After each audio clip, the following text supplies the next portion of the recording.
some liberal, depending on who you ask. Clapper YouTube, and Clapper, handsome conservative. I keep forgetting Clapper.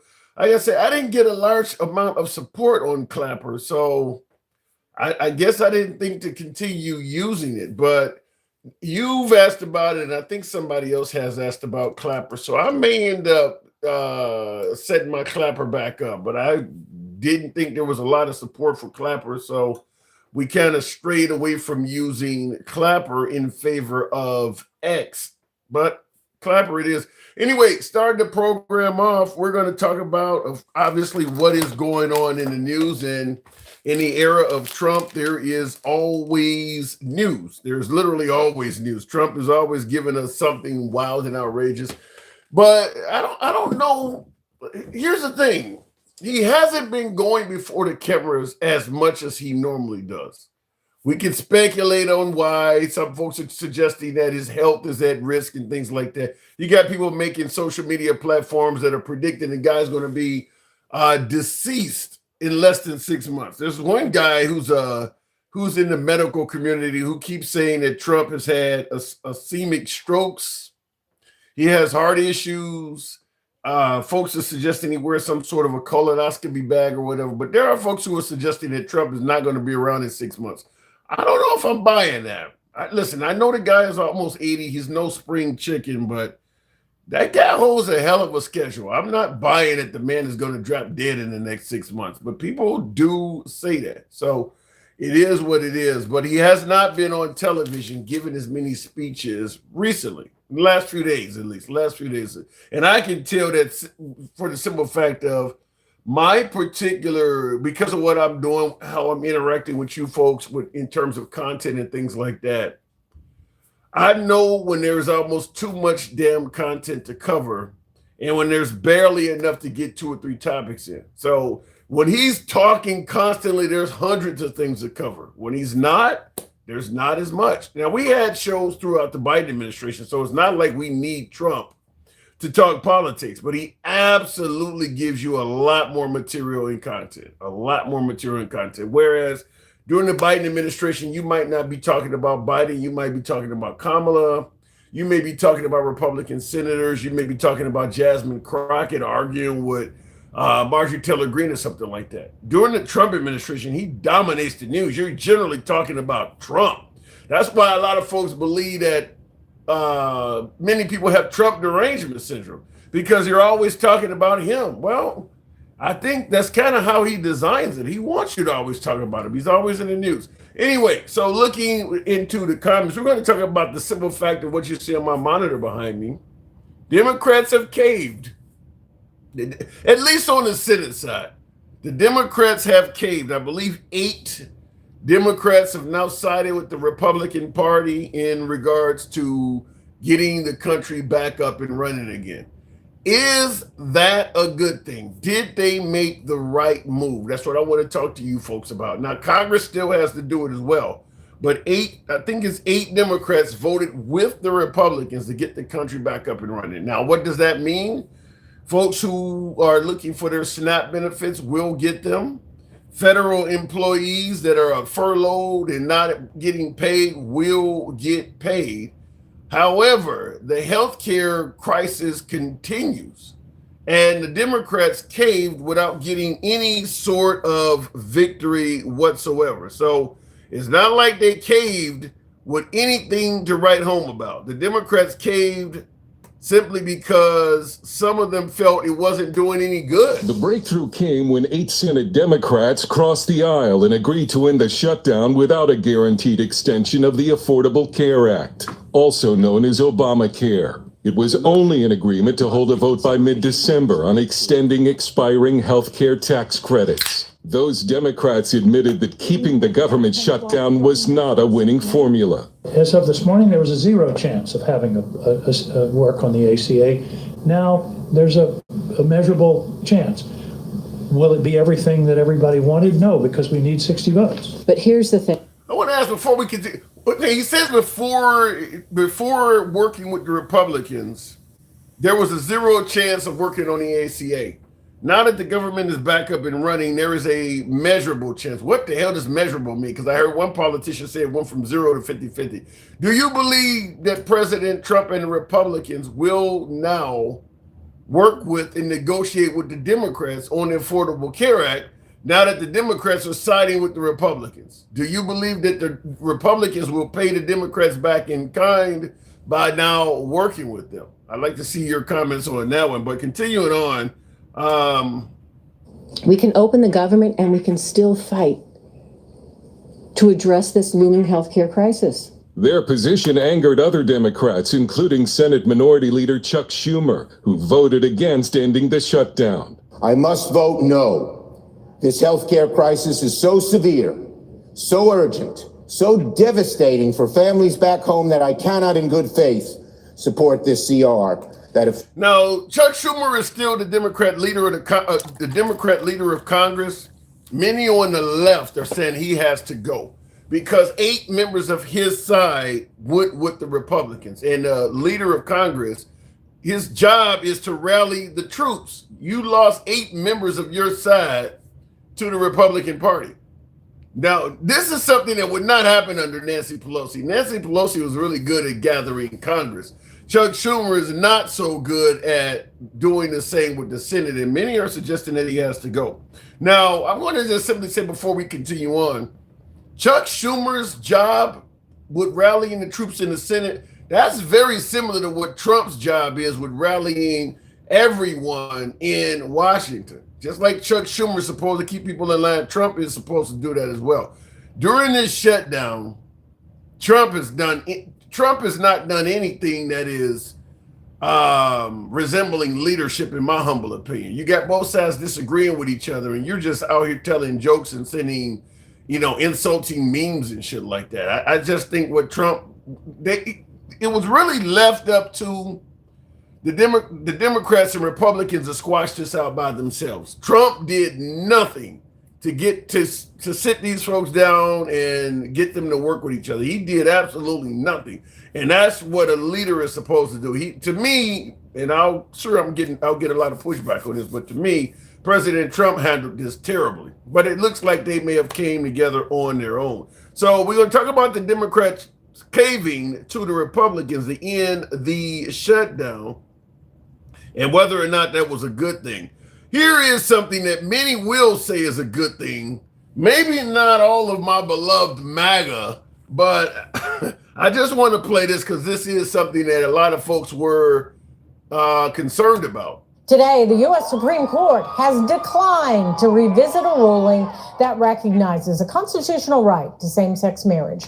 The appeal, denied by the justices, was from Kim Davis. You probably remember her, the former Rowan County, Kentucky clerk who refused to issue marriage licenses after the 2015 ruling. She's facing hundreds of thousands of dollars in legal fees and damages still for not issuing those licenses. The court did not explain the reason behind its decision. Well, listen, at the end of the day, if the Supreme Court had a rule... See, this gets me excited, jumping out the window. If the Supreme Court had a rule back gay marriage, it would have been... obviously, a bunch of people would have been angry, but I don't know. They may have been able to get away with it. They rolled back Roe v. Wade, and for the most part, they have gotten away with that. So I don't know, because they could have rolled it back to the point where they gave it to the states, just like Roe v. Wade has been given to the states. So same-sex marriage will be legal in all liberal states, and many conservative states would probably ban it.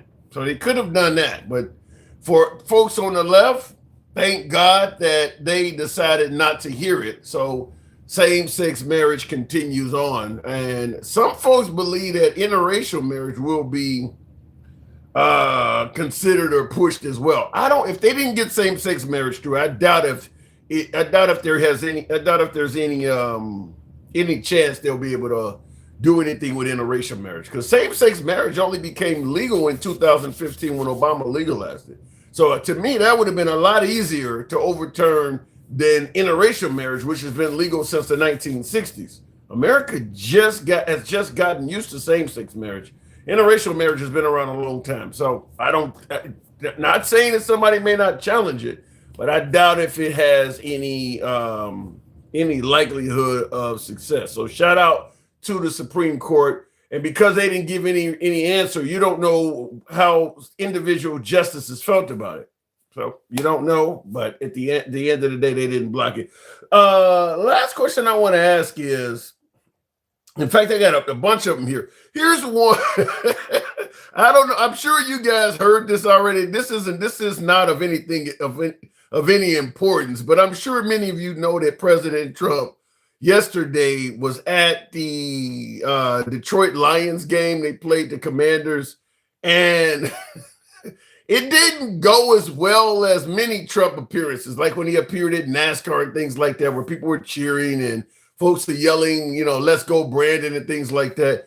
Here's some of the audio from him being placed on the Jumbotron in Northwest Stadium.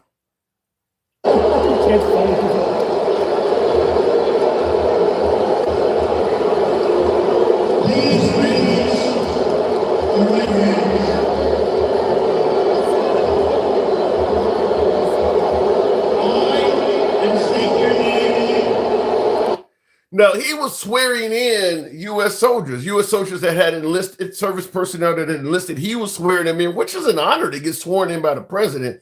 They didn't give him up. They didn't let up for a moment. So while he was talking, they were booing the whole time. They didn't go silent or anything. They booed him the whole time. So has the sentiment towards Trump changed in America? I mean, he got the shit booed out of him at the stadium yesterday. $2,000 stimulus checks. Has anybody heard about that? $2,000 been handed out to the public. Any chance that is real? And last but not least, I do want to ask this, and I'll start taking calls and going into the comments. I'm just going to ask this in a simple way as I can ask it. Is President Trump anti-poor? Is he really? Listen, the guy is throwing great gas parties while folks are not getting paid. Yesterday, he threw another party that had endless seafood and things like that while people are struggling. But of course, I'm asking that question because of something he stated recently. Going to follow some breaking news, and that is President Trump making a statement on social media right here, talking about SNAP. This just posted to Truth Social right here. SNAP benefits, which increased by billions and billions of dollars, manyfold during crooked Joe Biden's disastrous term in office, due to the fact that they were haphazardly handed to anyone for the asking as opposed to those in need, which is the purpose of SNAP, will be given only when the radical left Democrats open up government, which they can easily do, and not before. Thank you. So he's saying that this is a few days ago. This didn't just come in, but this is Trump on his social media page, making it clear that if the Democrats did not open the government up, he was going to continue fighting to give folks their SNAP benefits, which leads to the obvious question. Why should people desperately needing SNAP assistance be forced to depend on whether the Democrats cooperate with the Republicans or not? Why is he punishing them, people who are receiving SNAP benefits? Why is he punishing them for the actions of the Democrats, something they have absolutely nothing to do with? I mean, a lot of folks that receive SNAP voted for Trump. Why would he do that? Why would he punish folks that receive SNAP on the grounds that the Democrats have to open up the country? And by the way, by him doing that, he is clearly admitting that I could give you folks your access to SNAP. I'm just not going to do it because the Democrats are playing politics. Why would he do that? So I'm asking that question. Is President Trump anti-poor? Because I don't get this. Maybe somebody can make it make sense. Nevertheless, in the comments, Barbara says, you guys are just ridiculous. Well, Barbara, feel free to elaborate on that. Thank you for your input. So we're getting into the show. Looking in the comment section right off the bat, no, it's Trump being booed. You would have had to be, yeah, he was being booed for sure. Going straight to the box, we'll start the show off with Miss Mo Betta. Good evening, Miss Mo Betta. Do you see Trump as potentially anti-poor? Why would he hold up SNAP benefits based on the actions of the Democrats? Well, that's what happens when you're born with a silver spoon in your mouth. You don't understand struggle. You don't know what it's like to have and to fend for your next meal. That's why he should have never been appointed anyway, or elected, or whatever, because he doesn't respect the hustle. Yeah, but let's be fair. There's a hell of a lot. There's a lot of presidents that don't understand. I mean, I don't think Bill Clinton or Joe Biden. They don't act like him. No, but they don't know the struggle though. But do they act like him, Tim? No, nobody acts like him. Do they treat people like Trump treats people? Name me a time where Bill Clinton got up there and disrespected anybody. Joe Biden, anybody. Well, Bill Clinton was known for the phrase, "I actually feel your pain." So that's not what Trump doesn't give a damn about your pain. So you exactly. So him basically holding SNAP funds hostage until the Democrats cooperate. What do you see that as? As treason. Oh, excuse me, T word. Because now you're using the politics, you using stuff for your I'm sorry, I have brain fog right now. You know I know better. You know I know better than this. But however, he's using stuff that was actually already implemented and paid for as it's really extortion. Excuse me. Yeah. You see it that heavy? That's what it is. Absolutely. That's a heavy because word. Why else wouldn't he release that stuff? I may have to get somebody from the MAGA side of the because I don't have an answer for that. I don't know why he would do that. If you got access to these funds and there are Americans that desperately need it and you can give it to them, I don't understand why he would hold that up. So I'd have to get somebody from the MAGA side because I got one of my viewers in the comments, it's allies or something, says your president, Donald J. Daddy King Trump, is the greatest. Donald J. Daddy. I ain't here to change nobody's mind, and I'll say it over and over again. How they feel that they can get along, you have at it. If you're left looking like a fool in the end, that's your business. You can't come blaming nobody on the other side for it. Well, I mean, if I got a viewer right now in late 2025 saying that Donald J. Daddy King Trump is the greatest, you sure they really see him as doing a great job? Those are the people who don't have health insurance. Those are the people who don't believe that sugar is sweet. You understand what I'm saying? They don't understand the ramifications that'll come and if you do have insurance, how much is going to go up. They don't. Most of those people popping shit are the ones that are on that Affordable Care Act. And not only that, the Affordable Care Act didn't just protect Medicaid and Medicare, they also gave credits to people with private insurance. So the thing is, when people like that respond, they don't read bills. They don't read anything that was passed or on the floor. They don't watch no town halls. They don't do none of that shit.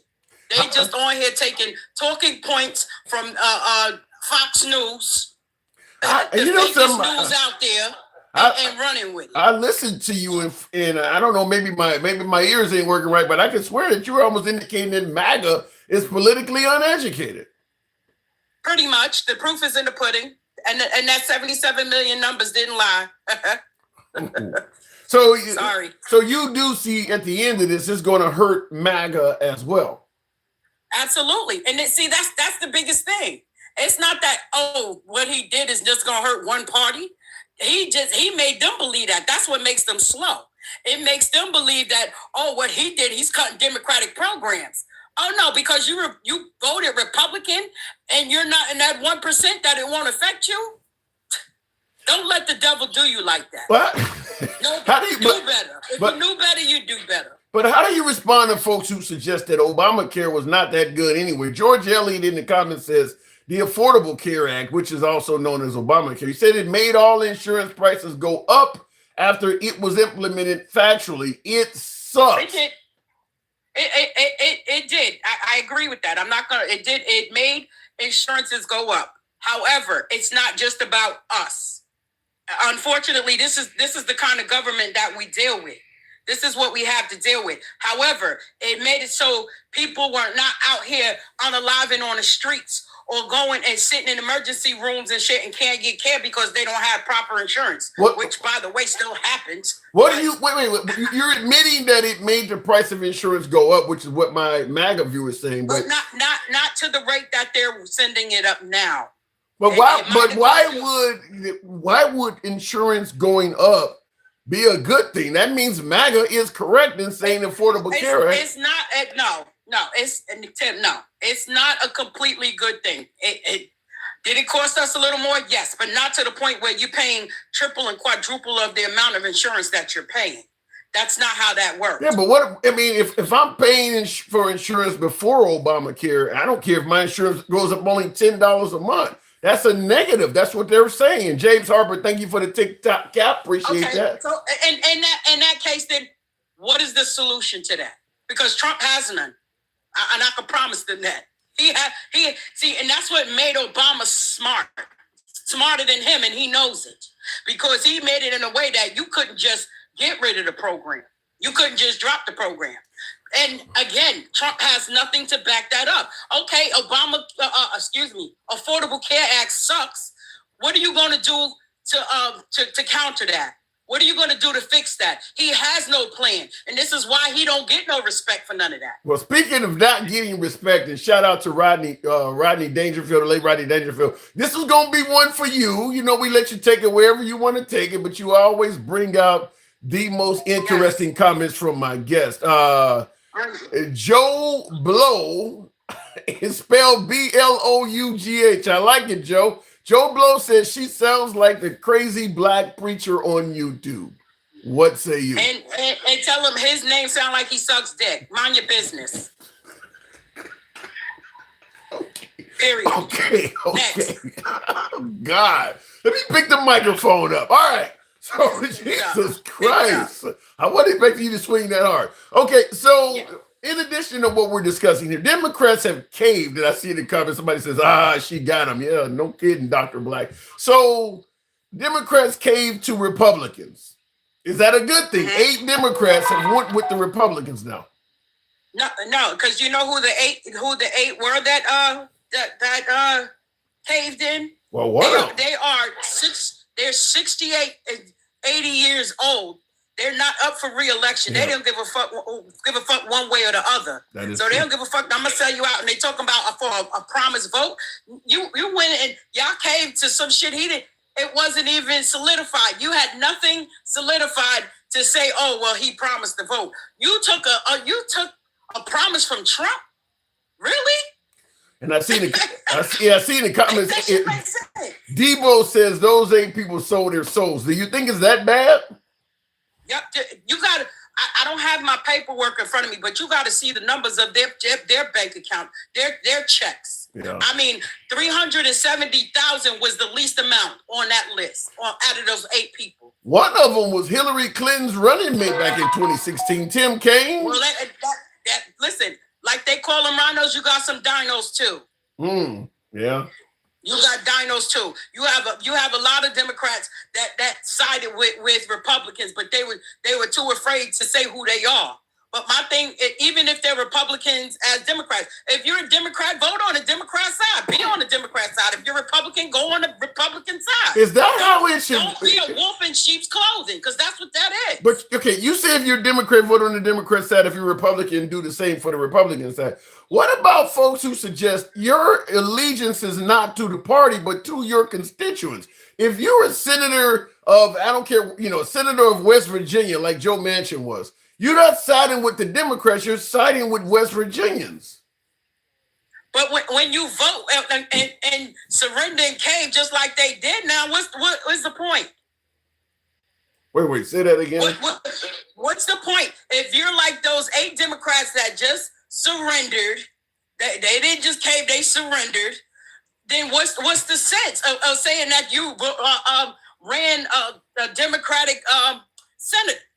When you're going to allow the Republicans to do what they want to do? Well, the thing about it is, if your constituents are telling you that this shutdown is causing them to lose much needed benefits and shit like that, you may not be able to, I got something running here, but you may not be able to side with the Democrats because your constituents are telling you they're hurting. What do? You ignore your own people? Wait, sometimes it bees like that. You gotta. That's why it's called checks and balances. Listen, we gotta check what's going on all sides. You understand what I'm saying? But from what we're seeing now, I'm not speaking no hypothetical shit. What we're seeing now is in a whole mess, and with them caving in, which is pointless because nothing really was done. The New York constituents, the governor, she released their funds. So there's more power in the states than people wanted to admit. Okay, what about the fact that maybe the Democrats caved because they, like I said, their constituents, desperately needed SNAP, desperately needed federal workers to get back working and things like that. Is that at least huh? They don't give a fuck because if it did, this would never be a question. This wouldn't even be on the table. If that were the case, if they really cared about that, they wouldn't have gave a shit. We wouldn't be having this conversation right now, Tim. They don't care. They don't care because, like I said, you go check the numbers of their bank accounts, and they gonna eat, and they're gonna retire. They gonna retire with big ass pensions, and they get the stock market, the inside trading, and all that bullshit. I mean, but that's kind of been the way it's been for decades. I mean, Nancy Pelosi made a killing doing that. I mean, it's kind of already been that way. We know about it and talk about it now, but they've been making a killing with insider trading and stuff like that for God knows how long. Again, just because it don't make it right. It's wrong for all of them to do that shit when you got constituents that are out here starving. That's immoral. Yeah, good luck getting them to vote and change that. I actually think Trump could do that. I think if Trump wanted to get term limits or wanted to get them where if the government is shut down, they don't get paid. I actually believe, because Trump to me is the most powerful president we've had in our lifetime. And his party does almost everything he says, and he can do a lot on his own volition. I believe that if Trump said, look, I'm going to give Congress and Senate, you got 10, particularly Congress, they run every 2 years or whatever. You got 10 years to get your affairs in order. That gives you 5 more elections or whatever. But starting in 2035, I want you guys to vote and authorize term limits that begin in 2035.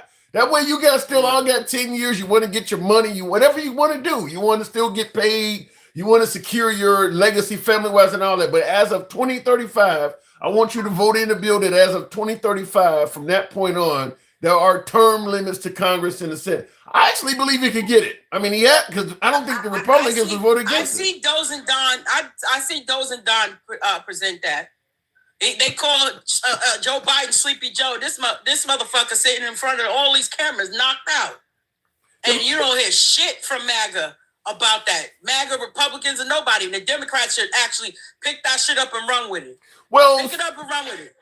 Some would suggest that Trump holds a very tight, very busy schedule compared to Biden. He's not hiding in his basement. He's done numerous interviews. He travels internationally. Some would suggest that the man deserves a nap every now and then. I had somebody tell me that. Bullshit. Take a nap at home. You don't nap in the office. You normally get written up for shit like that. Stay your ass home then. If you tired, you sick, stay home. That's what they say. You want to get a You want to get a, and by the way, Charles Matt says, what a show. I like it. What a show. I like it. Appreciate that, Charles Matt. Thank you for your support. You want to write up the commander-in-chief? We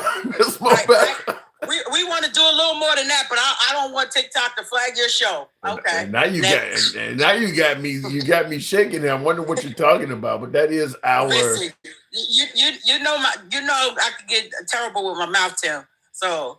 But yeah, no. If he's sick, tired, stay home. That's like Joe Biden should have did in that debate. Stay home. It's the same with him. You sick, you tired, stay home. But you know what it is? He's really just a puppet. He got the Stephen Millers and all of them running for him. You think President Trump is a puppet? Yes, he's a puppet. No. Yes, he's a puppet. No. Because he doesn't have the mental capacity to put forth a lot of the shit that's happening.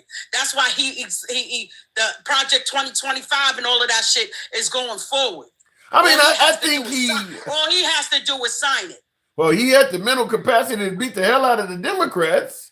I mean, Elon had the power of the pocket to beat the Democrats. We're not getting ready to do that one. You really believe without Elon, And without Elon's monetary donations, you think Trump would have lost to Kamala Harris? He would have lost. He went to Pennsylvania throwing out $1 million checks like it was Halloween. That day was trick or treating and shit. You really think that Trump would have lost to Kamala Harris?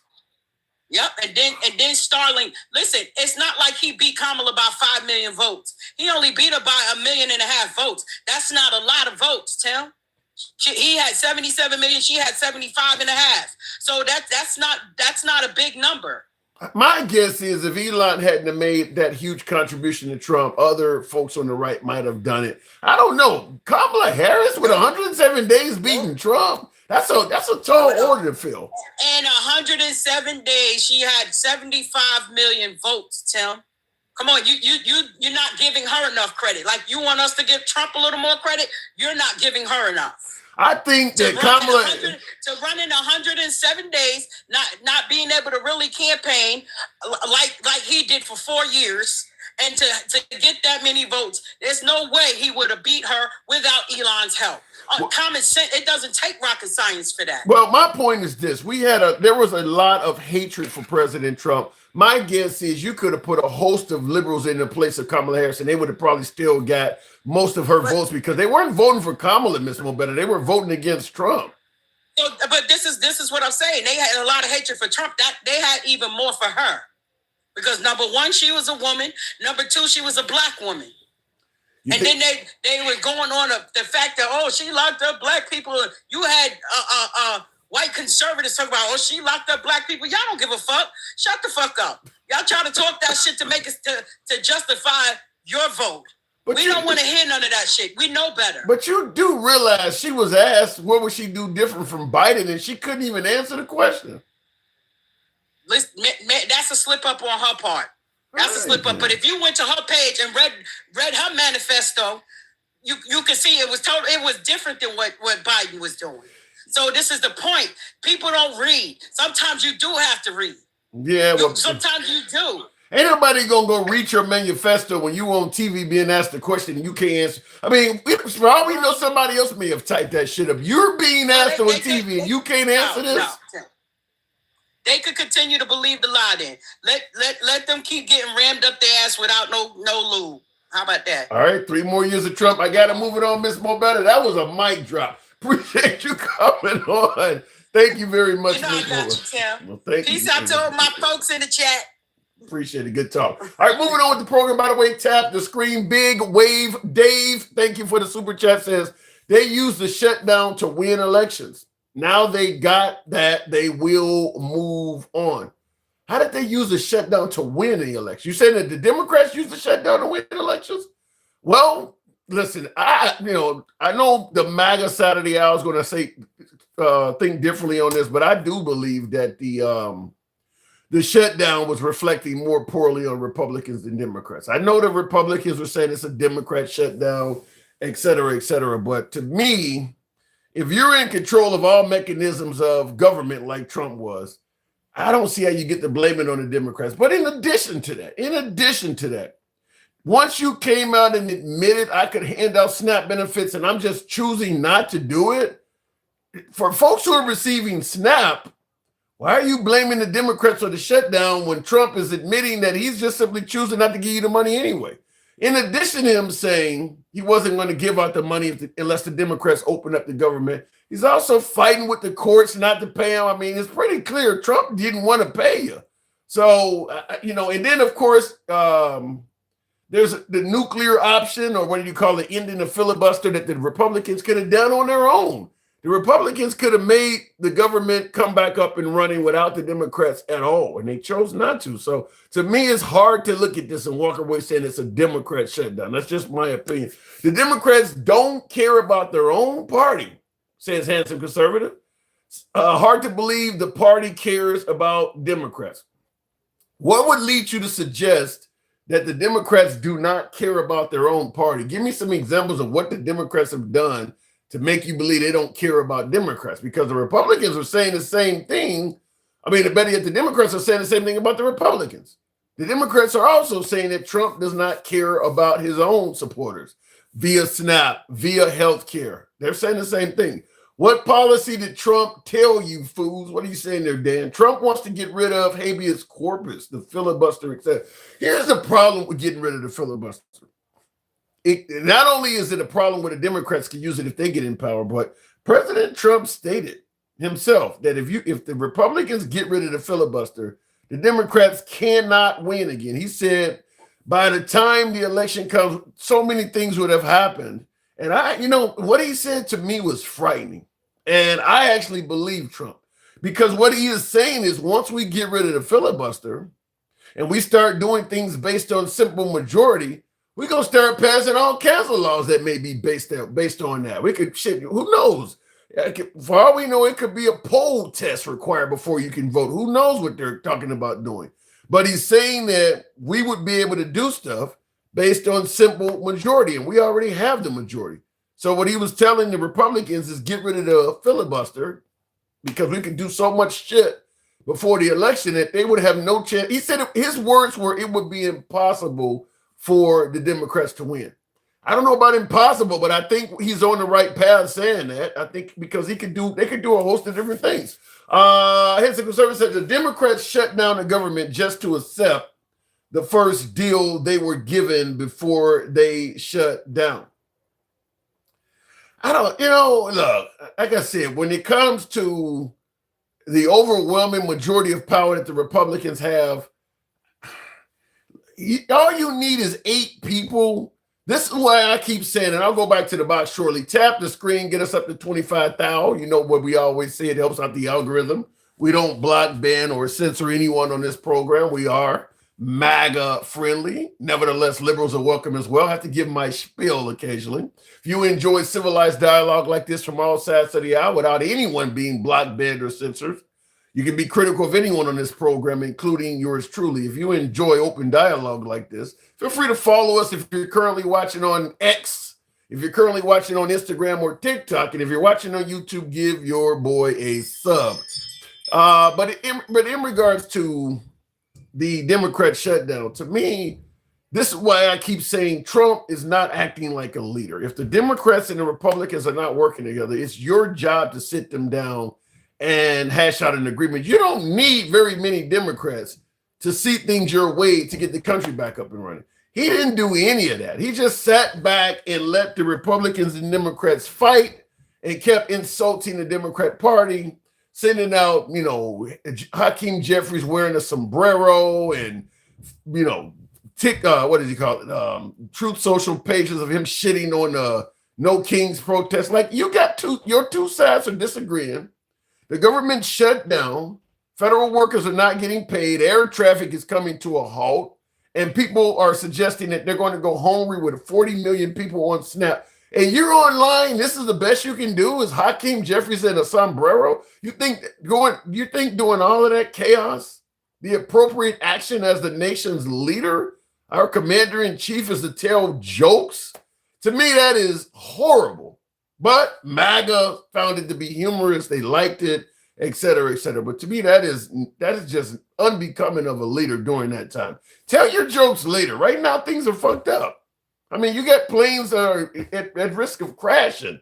People are not going to be there to go home for Thanksgiving and shit. Why are you online telling jokes? It made no sense to me. Let me go back to the box. Best president of the United States in my lifetime, says Robert Kennedy. I'd like to know what that is based on. Robert, I would like to know what that's based on. G1904 says in caps, no blacks. I know what that is based on, but let me know what Robert Kennedy, best president in your lifetime. I would love to know what that is based on. Going back to the box, Gangsta Grandma. Good evening, Gangsta. Hey, Pookie, my little Ray Ray.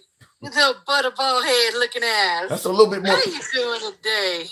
I'm doing good. The Democrat. I want to have 9 kids in about 3 weeks. 9 damn kids. Can I have some food stamps? Are you unemployed? I wish I was. I want to have 9 kids. Okay. 9. You're a black woman that's suggesting that you're going to have 9 kids and you want food stamps. Are you trying? Can you do a better job of fitting the stereotype than that? A black woman is saying she want more kids, so she's don't want to work. You want food stamps. Who said I don't want to work? I just asked you. Yeah, food stamps. I asked you, are you? Bratty Raccoon? Let's be quiet. I asked you, are you? I get me some damn food stamps. Everybody else give damn food stamps. I want some damn food stamps. But anyways, no, you answered that. You answered that poorly. I asked you, were you employed? You said, I wish I was not. I am employed. Well, I said I am. I said I wish I wasn't. Right, because you won food stamps. stamps. Around, Timmy Chan. Quit being so damn serious, I'm just Timmy. telling you. Oh my God, cut the fluff out. I'm just telling you. I make way too much when I can't even lie to give me no damn stamps. Well, you're the one that came on here with the welfare. I was just saying I want some. They have 9 kids. You know how bad my bill's going to be? 9 damn kids. That's crazy. I'm just saying, you the one that came on here with the welfare queen. You came on here with the wait. Can I talk to you? No, I can't talk to you. I don't want to hear you fluffing. No, listen. I'm gonna punch the shit out you today. I'm feeling good. You wanted to come on here and pose as a welfare queen, but you don't like me bringing it up. God, well, shit. It's not about being black or white. Shit. Let me be I want some damn stamps. I have nothing to do with being black or white. Tim. Okay, and I see in my comments, Dr. Blackfield says she is not black, so apparently you're not a black woman anyway. I really wish you motherfuckers could tell me what color I am. God damn, like, fucking get the fuck over it. All you motherfuckers, you would, bitch, I'm not white. My mom and my dad's darker than Tim is. That's pretty fucking dark. So what do you think? So what do you think? The government, the Democrats don't cave, at least at the Senate level, to the Republicans. Did they make for one, Democrats did not cave. There's only 8 of them. Not everybody caved. But it's like a damned if you do, you're damned if you don't. It's a double-edged sword. It really is. You have a fucking Fruit Loop in office telling people to give up their stamps after they start sending them out. Well, give up your stamps and stuff. You have, what is it called? What is that? Special store, First Star programs, whatever that is down. You have WIC is down. Section 8 is down. Nobody was doing it. People going to be homeless. So you have fucking people over here complaining, well, they all caved. What? I mean, it's a double-edged sword. You're damned if you do, you're damned if you're not. So did those 8 that caved, did they make the right decision? I mean, I personally wouldn't have done it, but I'm not on food stamps. I'm not on Section 8, and I'm not getting none of those funds. I could have held out because I don't need that. But we don't know. People really are hurting out here. Yeah. People are hurting. And then you're over here threatening to take food stamps again away off their cards. I mean, what kind of trash that was crazy. You are right. Yeah, Trump ordered the the USDA, I think it was, whatever it's called. They had paid some folks their SNAP benefits, and he said it was unauthorized. It was demanding they take the money back from the people. Yeah, but you see how the maggots think? Oh, he's all for us. No, he's not. Who's on the welfare the most is the red states, the ones that voted for him. Is that? I don't think they see that. I mean, now you sure? That's special ed dropouts, Tim. The ones that you be bound down to, you'll be loving maggots. Wait a minute. They are fucking dum-dums. Wait a minute. Why would you question the education of MAGA? How do you know they're dum-dums? Really?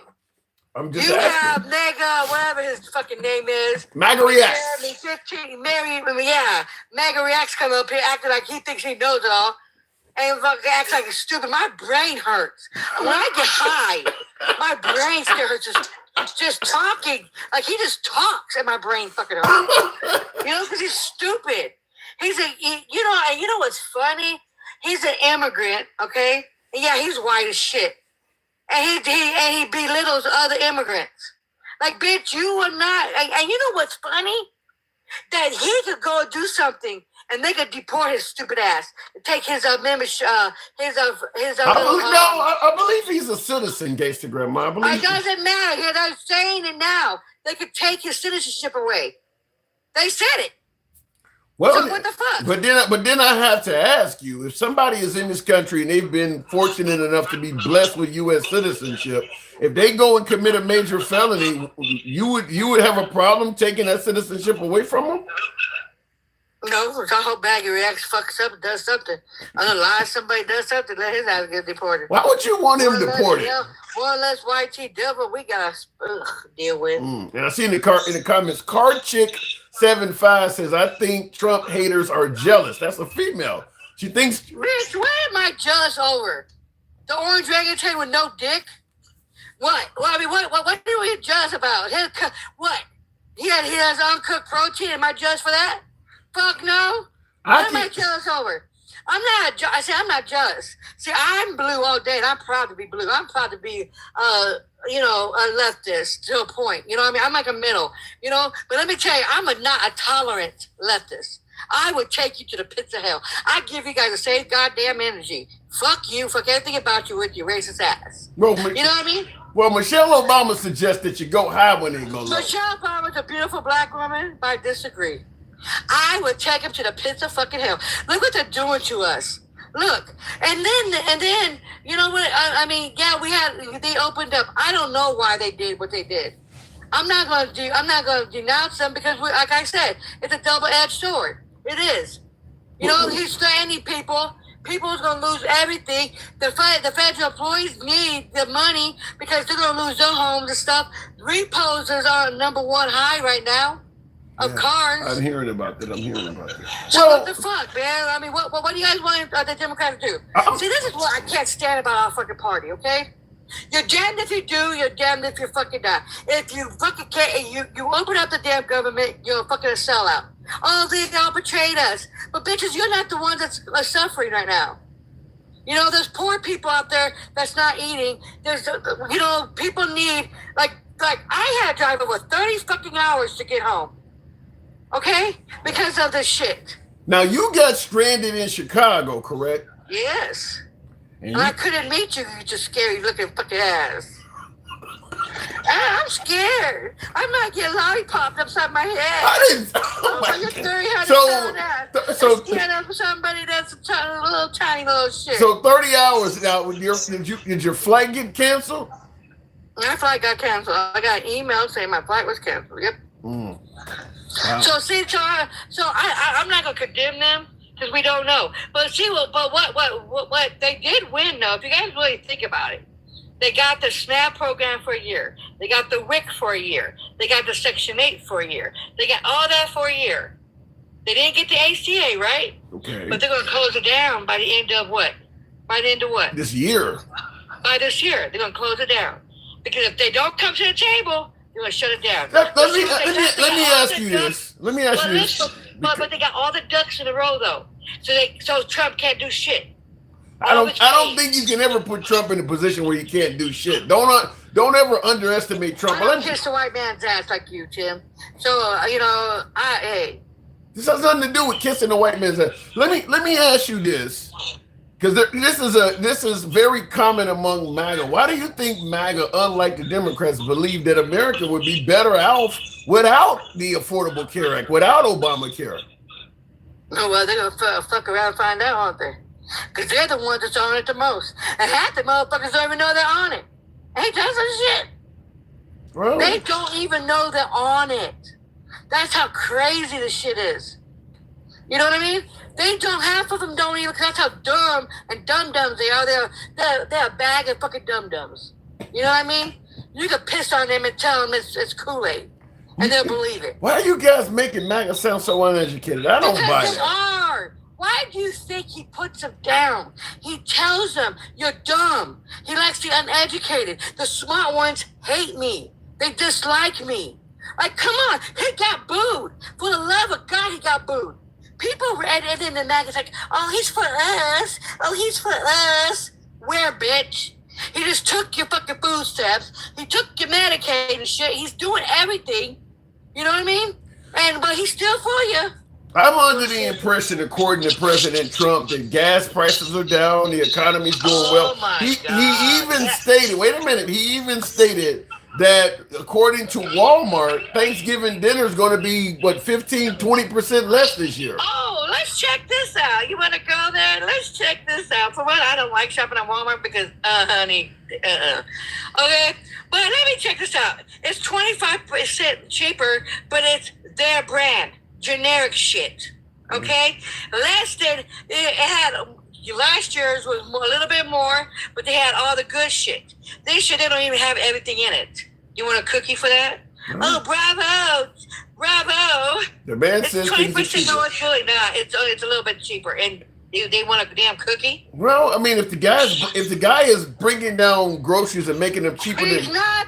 Okay, I feed my dogs, right? Let me tell you something. I go and I bought 8 steaks to give my damn dogs. 8 T-bones.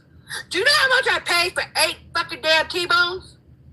8 of them, quite a bit. Yeah. Oh, way over 200 damn dollars, almost 300 damn dollars. I had MAGA Reacts on the program said he could get 4 steaks for $25. MAGA Reacts is a dumb fuck from hell. He's one of those fucking lazy ass dropouts that don't even know shit. I swear to God. Why would you He say is all that a about the man? dum-dum. A white ass dum dum. I don't know about all that. That's pretty heavy.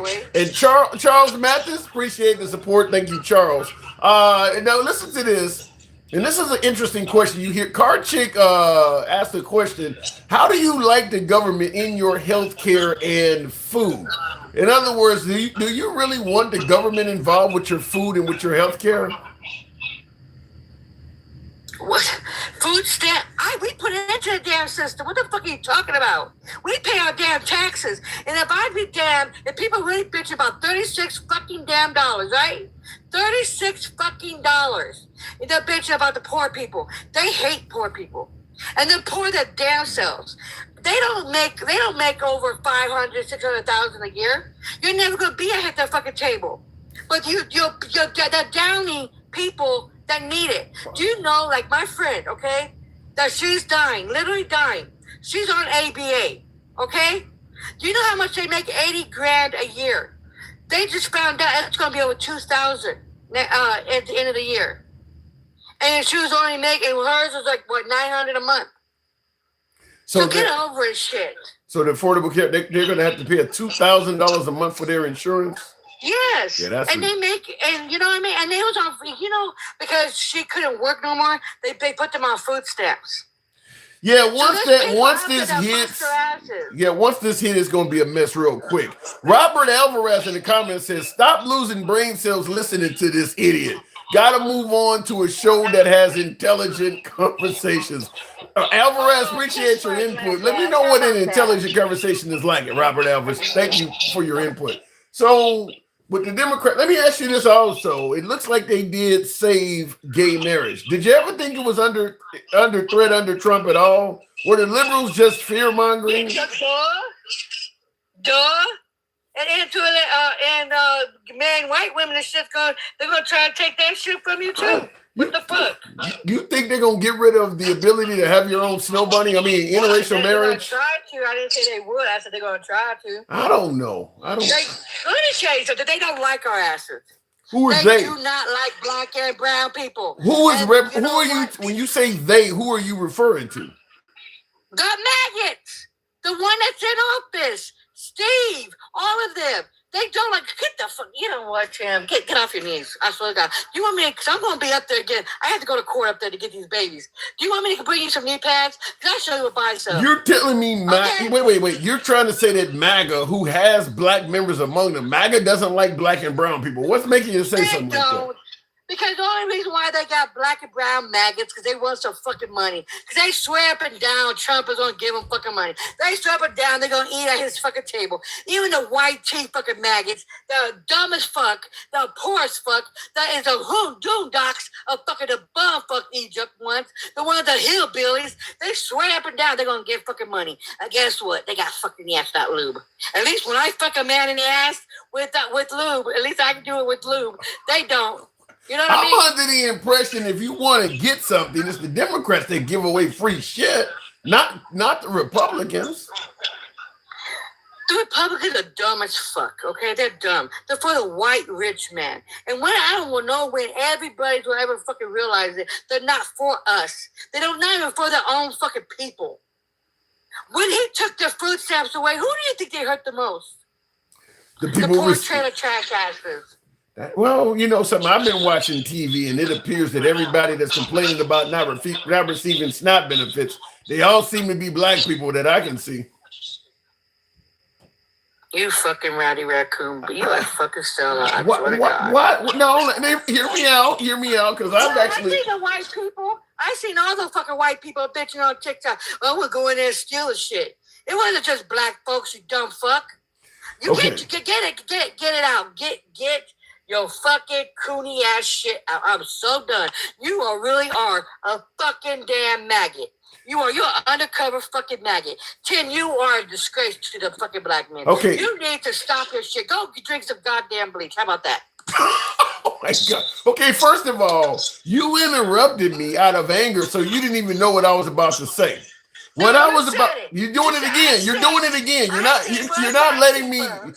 You're speaking out of turn. You don't know what the hell you're arguing about. What I was about to say is, I was one of the ones who was upset, yelling at the damn TV, like, can you not find anybody white that is complaining about Snap? I'm watching ABC. I'm watching NBC. Why does every time you're still doing it? You're still doing it. You're not hearing me out. That's your people. You're Your people. You're beloved maggots. Okay. They always want to stereotype our asses. Right. Well, the point I'm making is it does seem to be a deliberate effort by the media to only show blacks that are complaining about Snap. I'm not saying that only blacks received the Snap. You're the one that just started going off on a tangent and shit. I'm saying the media is portraying it, which is why I can understand why everybody seems to think that only black people receive food stamps, because that's all the media is showing.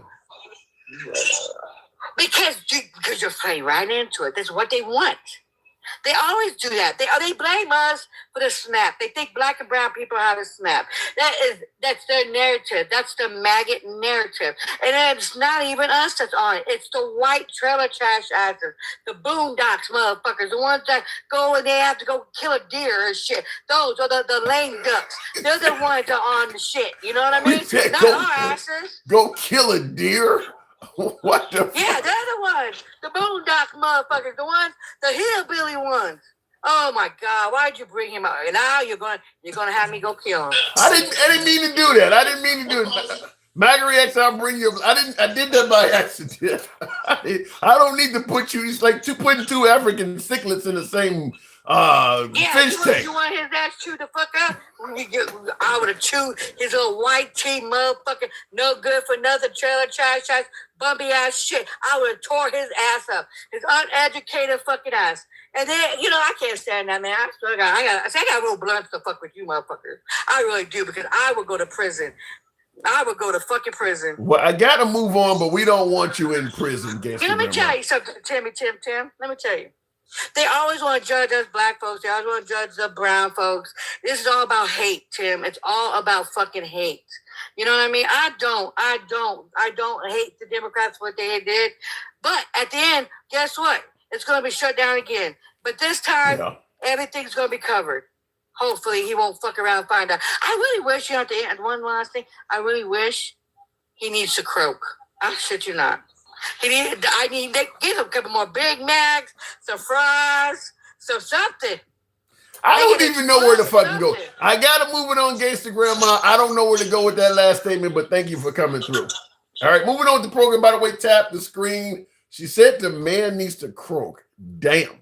Let me go back to the box. Tap the screen, get us on up to 40 thou. We can make that happen if you let your thumbs not be lazy. James Harper, I'm MAGA and have black friends, says Tommy Brown. I think a lot of MAGA has black friends. I mean, I know plenty of MAGA that has black friends. Why do you think folks would believe that MAGA has no black friends, James? Good evening. Because a lot of MAGA act like white nationalists and they don't condemn them. Explain, give me your spiel on how a white nationalist acts or behaves. Well, let's see.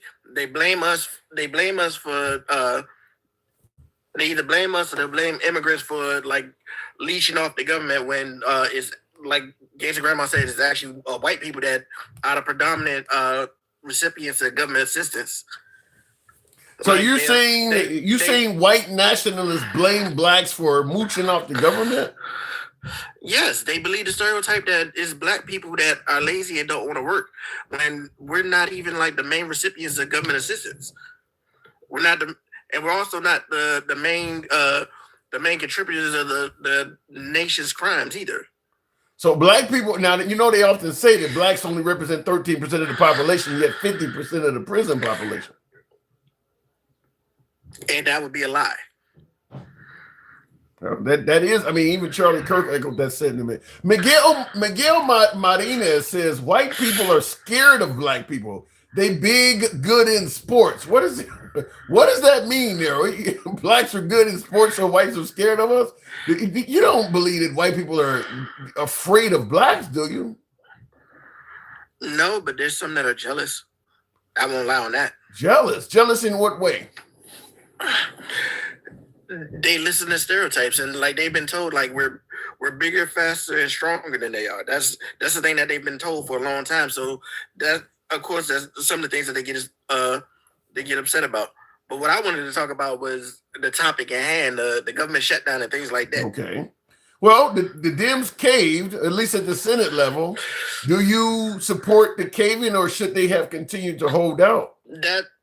That is a misleading title. They did not cave.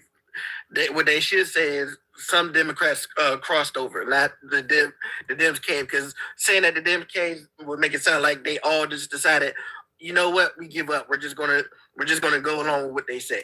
Enough of them caved that now it is a bipartisan action. No, you're never going to get 100%, but enough of them caved that it's a bipartisan action. I mean, that's what we're talking about in regards to caving. And they didn't get what they were what they were claiming they were holding out for, which was defending. They didn't get the main goal. These other ones was like they took a partial deal rather than a full deal, and they didn't even get a guarantee in writing promise or fulfillment saying that we're going to do this. And people keep saying, like, you keep listening to them thinking that they're gonna come through on their promises. Name one time Trump came through on his promises that was beneficial to anybody but himself. Oh, well, I'm sure there's something there, but I don't have it right now. You're not going to find anything. Yes, well, listen, he ended the war in Israel. That war has there's a ceasefire. They say it's a ceasefire, but you already got Israel talking about some Hamas violated, so we're going to have to go back in and do some more damage. Well, let me do it this way. My beloved MAGA, like Kelly Combs in the comments says, I can name a few. I want you folks in the comments, my MAGA Saturday Hour, give me some things that Trump promised, and he did come through. So let me know what is, because I'm thinking, like, I'm sure they'll swear up and down, and I'll use that Walmart analogy that you use. That's the same as saying that shrinkflation is not a real thing. When companies decide that they're gonna repackage their product where it's actually less than it was before, but they're gonna keep the price high, to keep the price the same. Basically, what Walmart did was they X'd out a bunch of stuff and cut corners. And then there was another thing that you said about somebody had asked you, would you want the government in your food and in your healthcare? Right. If we have oversight, then guess what? Those companies that are sitting there making money hand over fist, if we didn't have oversight above them, they'd be making even more money hand over fist. Yeah. They would cut as many corners as they can. They would put as many loopholes as they can, so they wouldn't have to pay out when it comes down to them actually doing what they're supposed to do, and then they would charge us ridiculously. Yeah. Well, in regards to Trump promises and coming through, folks are crediting him for the tariffs. A lot of folks are suggesting that he promised tariffs. I mean, we had Liberation Day on April 1st, and he promised. all those people that are saying that the tariffs are a promise, they're not in shipping or anything like that. Because any importer will tell you tariffs, like the importers pay the tariffs and they bring the cost down on the consumer. That's not other countries paying that shit. That's us.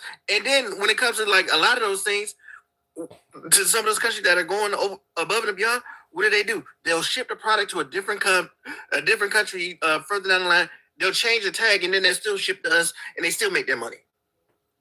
What about the promise that he was going to secure the border? Is he not doing a phenomenal job on securing our nation's border? No. He made the country where people don't want to be here. Well, I mean, the border's secure then, right? I mean, if you're making a country so that people don't want to come here illegally, is he not doing a good job?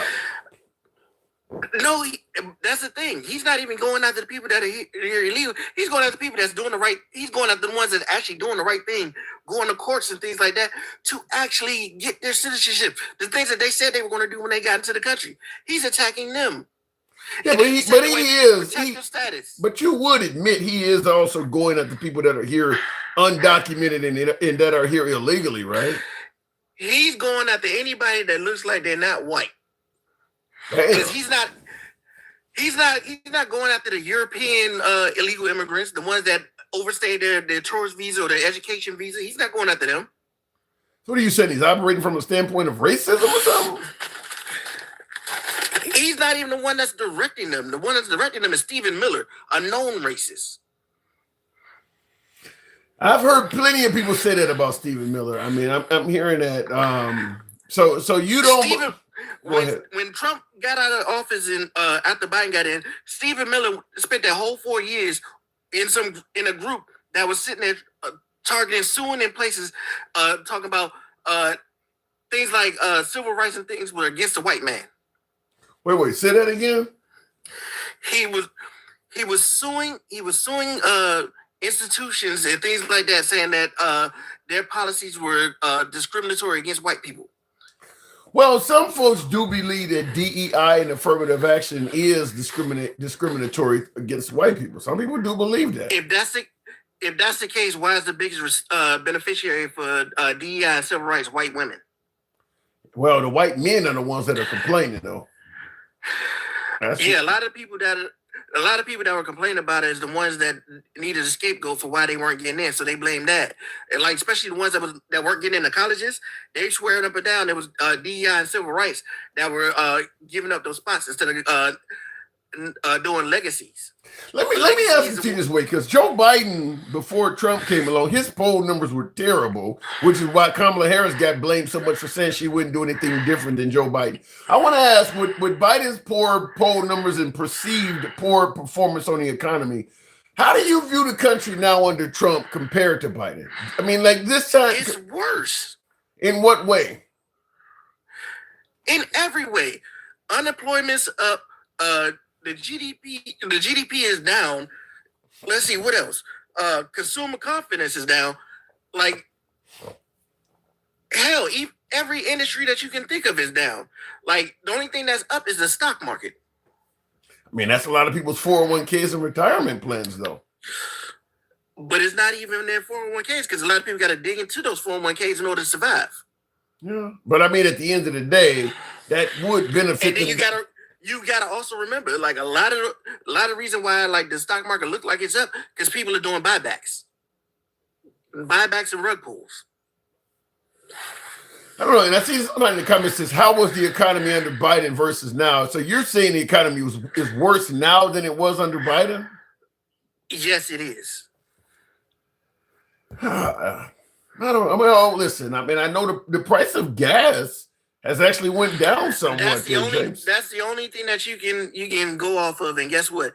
That's OPEC. OPEC is looking out for themselves. They're not going to sit there and be like, "Oh, we're gonna like go terribly," because demand is still high for gas.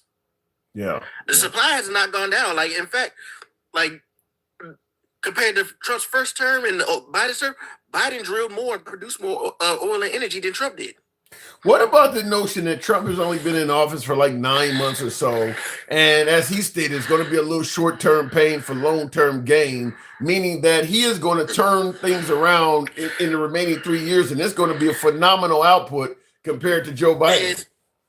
That it goes along with all the other promises that he swore up and down. Like he said, he was going to like lower grocery costs in the beginning of his campaign. He's gonna like end all these wars in the beginning of his campaign and things like that. He didn't do any of those things. Trump always makes grandiose promises and with no plan on how to implement any of these promises that he does. And then when shit, in my opinion, I hear the Democrats are opposition. Well, I mean, he did. Listen, I'm not going to disagree with you that he's known. You're watching live now. I'm Austin. My thing is cute. I'm not going to disagree with you that he's known for making grandiose promises. I don't disagree with that. But if, let's say, for instance, the promise he made does happen, just not as quick as he promised, would that not be a good thing? Okay. That would be a good thing if he actually did it, but he's not doing it. And then, like, the things that you're seeing now, where he's spending more money than he's actually bringing in, and He's not even spending money on things that's a benefit for the government. He's spending it on frivolous shit for himself. What do you?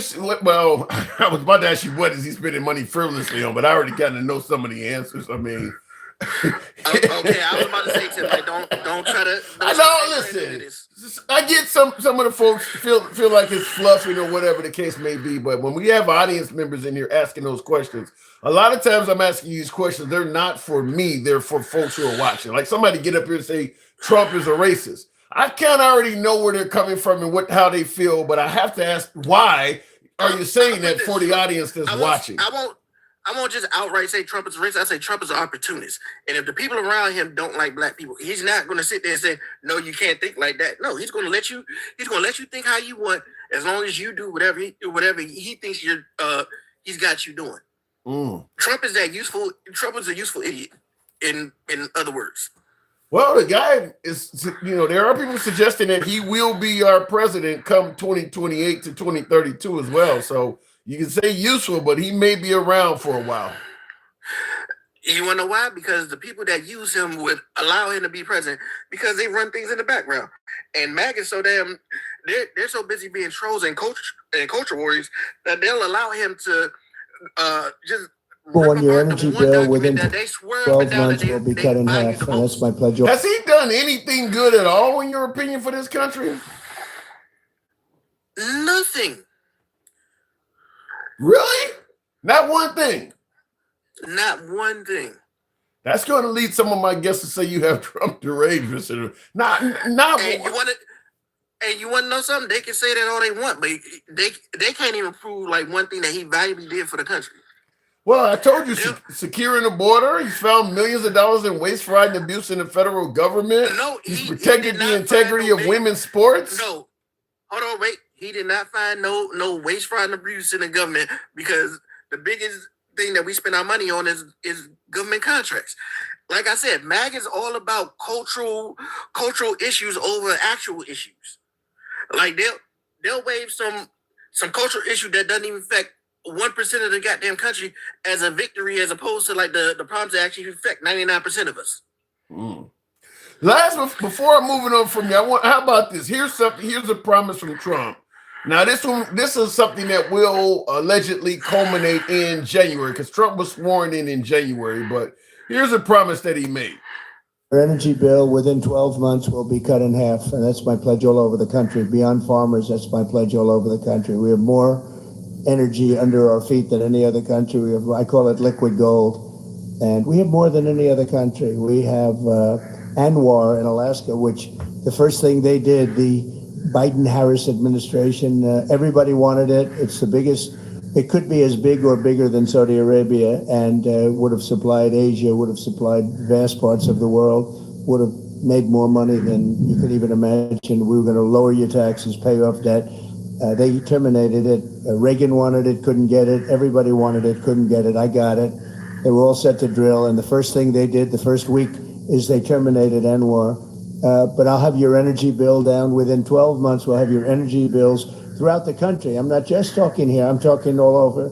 Air conditioning, heating, everything. We'll have it down by 50%. 50. 50% in 12 months. What do you think? He's full of shit. we actually have energy deals with Canada, and we actually have renewable energy plans going in effect. What did he do to his first day in office? He got rid of them because they were competition to the energy like coal and oil. Yeah.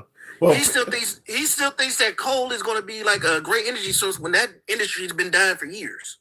No, I'm just simply saying 50% in 12 months. That's a hell of a promise. I got to move it on, James. So you don't think no chance this is going to happen? There's no chance it's going to happen. In fact, energy costs have been going up since he took office. So how's he supposed to be getting them down if they're going up? That's a good question. We'll see what happens. Like I said, January is not that far away. James, appreciate you coming through. No problem. Thanks. By the way, tap the screen.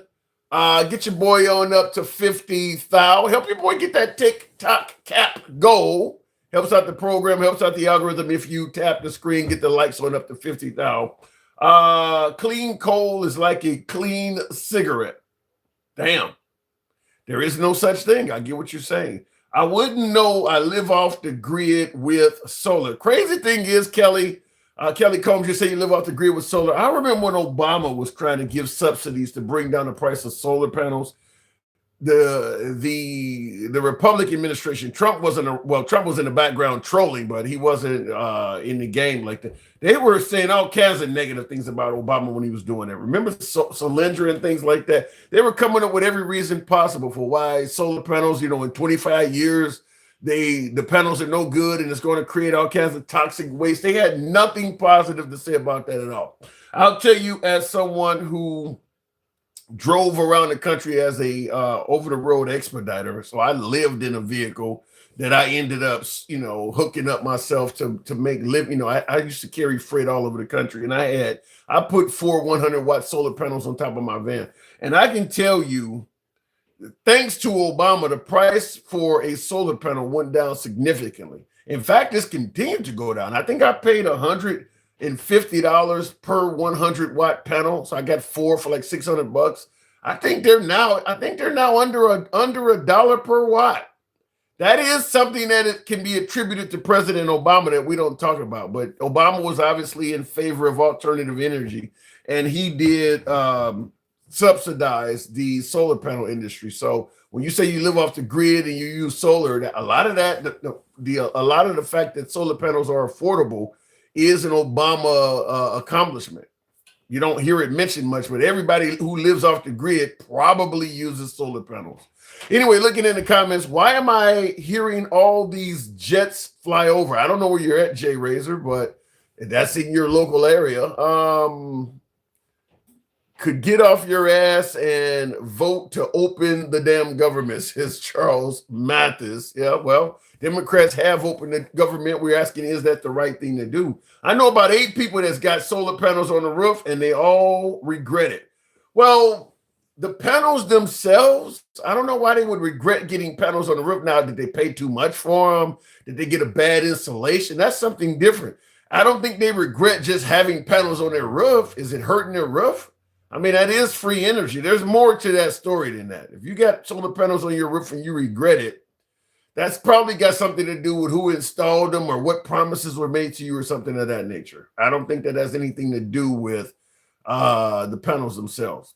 100 watts, if a panel is promising to put out 100 watts, 100 watts is 100 watts. So there's more to that than that story. Anyway, going back to the box, we'll continue on with Love to Cruise. Good evening, Love to Cruise. We making Israel greater than the motherfucker. Michael, and I don't disagree with that. We are always helping out Israel, but that's going to happen probably under any president. You heard them saying Genocide Joe has got to go. And Trump came along, and he's even more pro-Israel than Biden was, but Biden wasn't anti-Israel either. Love to Cruise, good evening. Hey, good evening to you. Good to have you back on. So what do you think? Trump is, yet the Democrats have started, I guess, to some degree caved, and they're working with the Republicans. The government now is on the way to reopening. Is that a good thing? Man, let me tell you, it's easy for me to say because I don't have any little kids and I don't work for the government. But I believe we had them. But I understand. We had a church here Saturday. I'm in Ohio. They had a food bank. People are lined up at 1 o'clock in the morning. Damn. Yeah. What are they handing out? Lobster? No, they were just giving out food. But they didn't open up till 9 in the morning. But people were lined up at 1 o'clock in the morning to get food. So I understand. My stomach ain't touching my back. So, how does that happen? How do you need Americans to stand in line for 8 hours just to get some food in the world's wealthiest country? I mean, listen, I'm from Chicago. If you walk down the street in downtown Chicago, people throw away good food because they couldn't eat it all. They go out and order Chinese food. They order something nice for lunch. They eat 60% of the meal and throw the rest away. And yet there are other people in the country that are standing in line for 8 hours? How does that happen? So because we in the wealthiest country in the world don't mean the wealthiest everybody's the wealthiest. You know, just 1% of the country controls everything. But I was told, but Love Cruz, I was told, Love Cruz, that if the wealthy have plenty of money, it will eventually trickle down and help us all out. Man, look here, I got a bridge in Brooklyn. You want to buy it? Well, that is a nice bridge. I can't afford it, but it is a nice bridge. That's a hell of a bridge, man. You can make a whole lot of revenue. But well, no, it isn't no trickle down. It's a trickle up. It doesn't trickle down. It 8 hours. Up. 8 hours, really? Yeah. Damn. Yeah, people in Ohio know it's called the Word Church. It's a pastor named Pastor Virgin. Considered it's like a mega church. And he does good by people. Like I said, they would give away food. People are in there at 1 o'clock in the morning. That is good. Listen, I grew up poor. I'm not wealthy now by any means whatsoever, but I cannot imagine being so downtrodden that I'm in line for 8 hours to get food. That's insane. I mean, I can see being in line 8 hours to get the next PlayStation or the next Xbox, or being in line. I've stood in line for 5 hours to get into a Trump rally or to get into a concert or something, but for food, it just seems crazy that that's happening. I ain't gonna stand in line for 5 hours to get in a motherfucking Trump concert. I mean, Trump, you a damn idiot, man. Well, listen, I wanted to see what it was like. The only way you're going to find out what it's like is to be there. And Trump rallies at the time were the place to be. So you don't just walk up to a Trump rally and hell, I stood in line for like 3 hours to get in to see Obama. Okay, yeah, well, 3 hours is different than 5. There's a couple extra hours. To hear what? But anyway, let me tell you, man, we had them. If we could have held out on this, the Democrats had them. Had them in what way? I mean, Trump was going to go on indefinitely. Yeah, but he was going to kill the party. Tuesday showed a lot. Okay. All those votes, I mean, the fact that we went totally blue, that wasn't just all Democrats. Those were some Republicans that flipped over also. But when you say we were going to...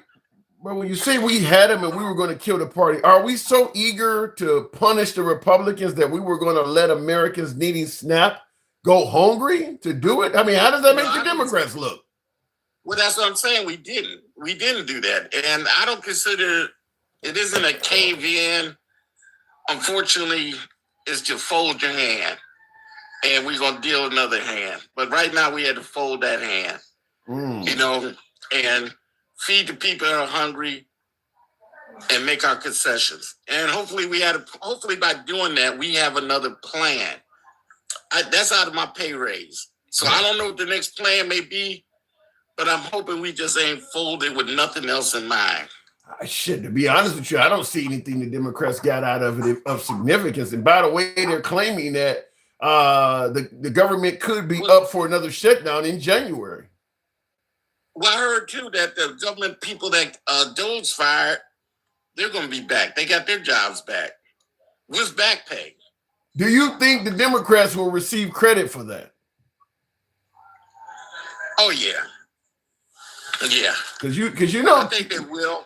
You know Trump and the Republicans ain't going to give the Democrats credit for shit.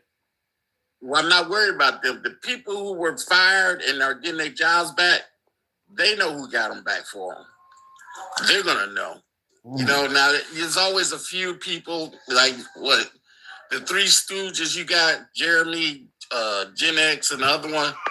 They'll probably give the Republicans credit, but people know who really did it.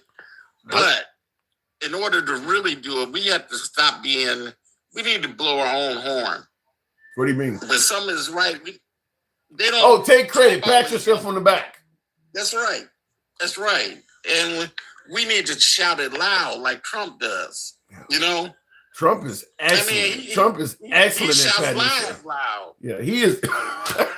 He is excellent at patting himself on the back because he just recently got the price of. And those are lies. We got the truth on our side. We should blow our own horns, you know. But like I say, he blows lies loud, you know, and frequent. And like he said one time, if you say it often enough, they'll believe it.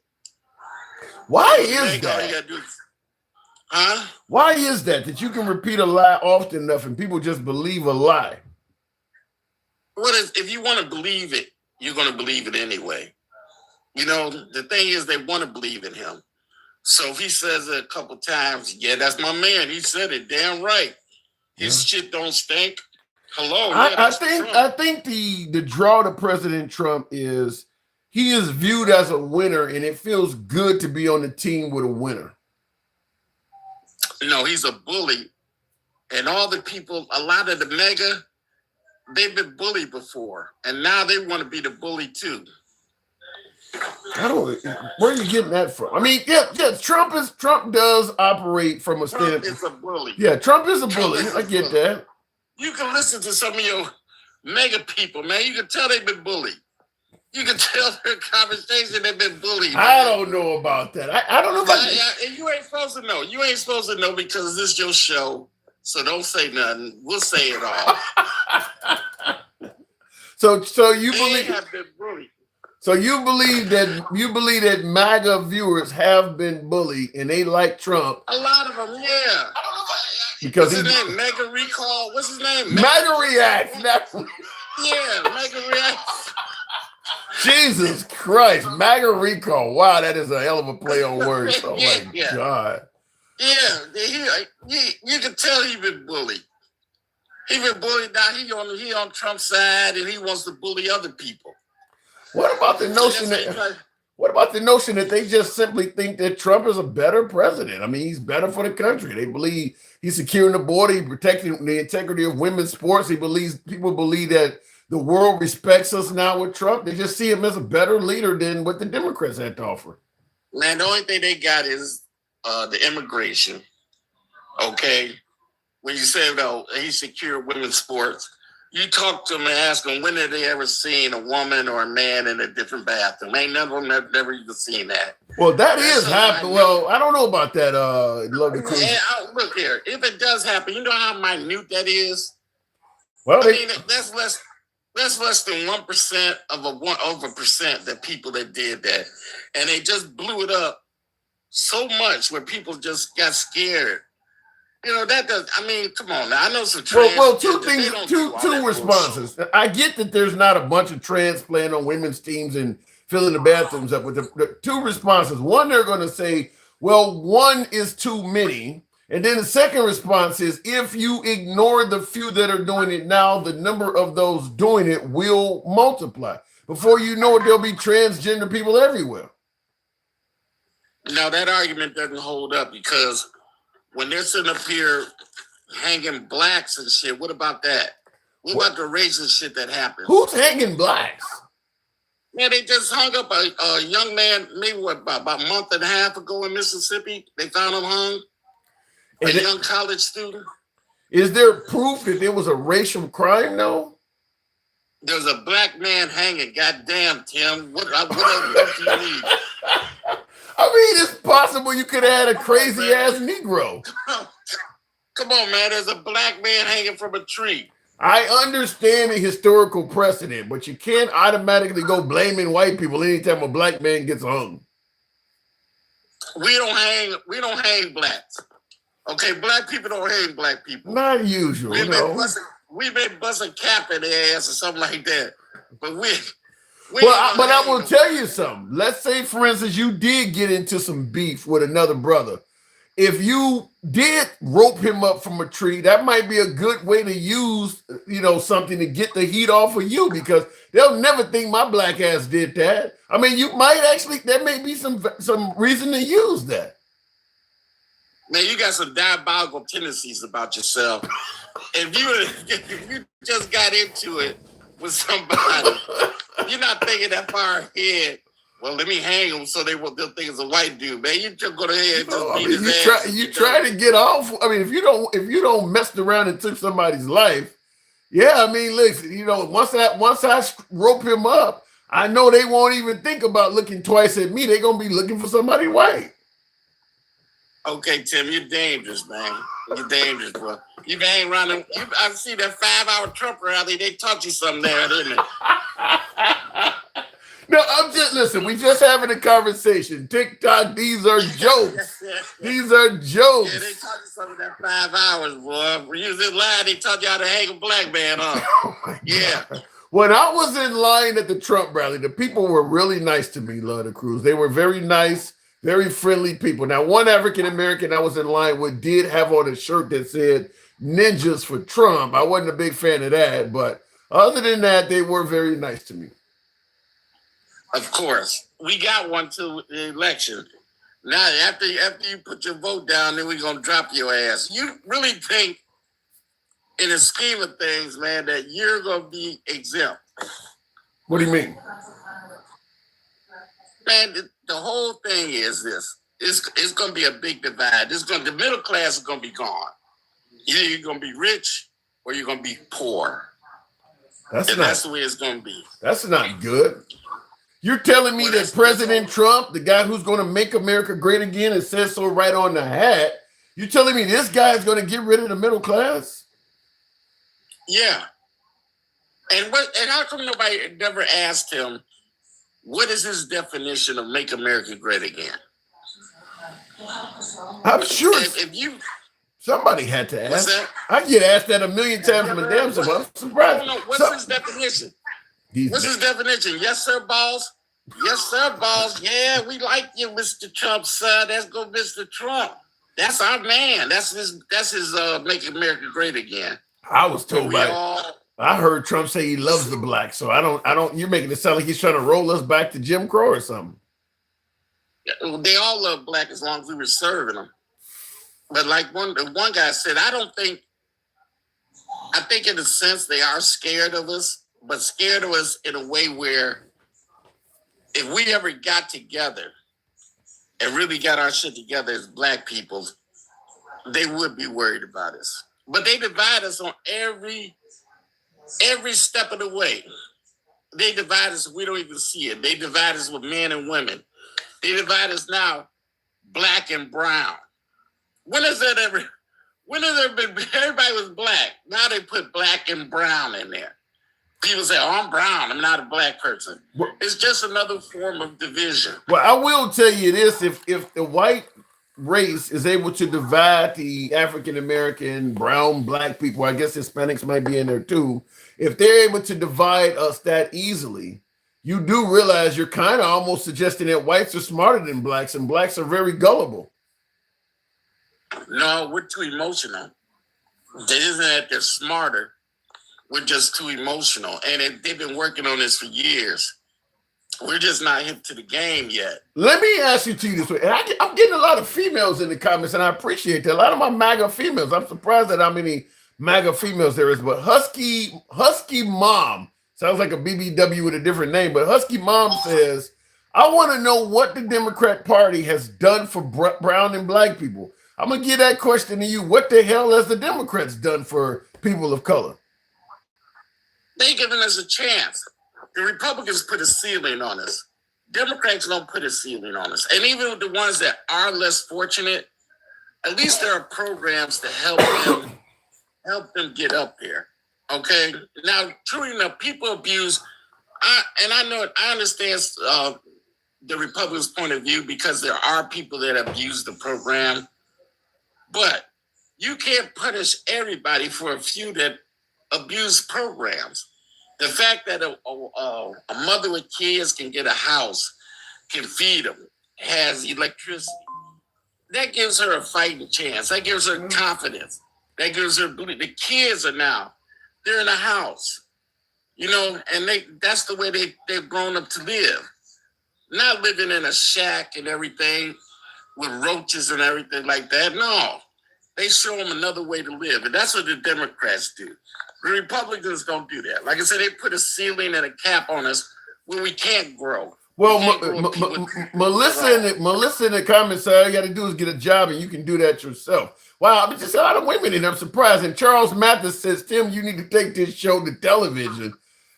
This might be a bit too much for TV, but hey, our options are open. Our options are definitely open. Thank you, Charles Mathis. Who said they need to get a job?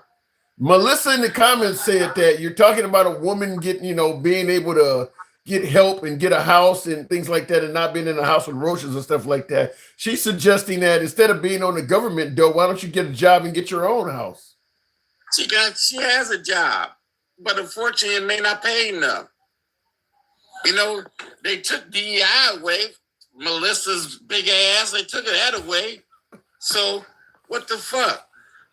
You know, things happen. Everybody needs a hand. Now, even if I would even go for this. They're mad at the programs that we have. Okay, true enough. And some people are abusing it. So let's come to a compromise. If they are on a program, then give them schooling and give them a limit on the program. What do you mean by limit? Just say you're on SNAP. Mm-hmm. We're going to put you in school. We're going to get you a trade, whatever it may be. And you got 7 or 8 years. After 7 or 8 years, we're going to take you off of SNAP. If you haven't made anything from yourself by then, because we're going to give you all the schooling and everything, then that's on you. You're going to have a whole lot of people complaining that I don't get free food for 7 or 8 years. I mean, that's a long time. Some people on it too. If you're not at a job, that's not even a job. We're talking about building careers. If you don't have a job for a career, everybody, not just black people, white people can get on it too. And we're going to put you in school. We're going to get you a trade. I got folks in the comments, though, when you talking about schooling, folks in the comments, I think Don't You Know is asking who's going to pay for the schooling. The right don't believe in paying for education, you know.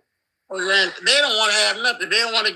If you got a person on 7 or 8 years and you're paying for their schooling, doesn't that equal better off than paying for a person for a lifetime? They don't want to do that either. You don't work, you don't eat. That's kind of the right-wing model. That's the compromise. See, you have to compromise.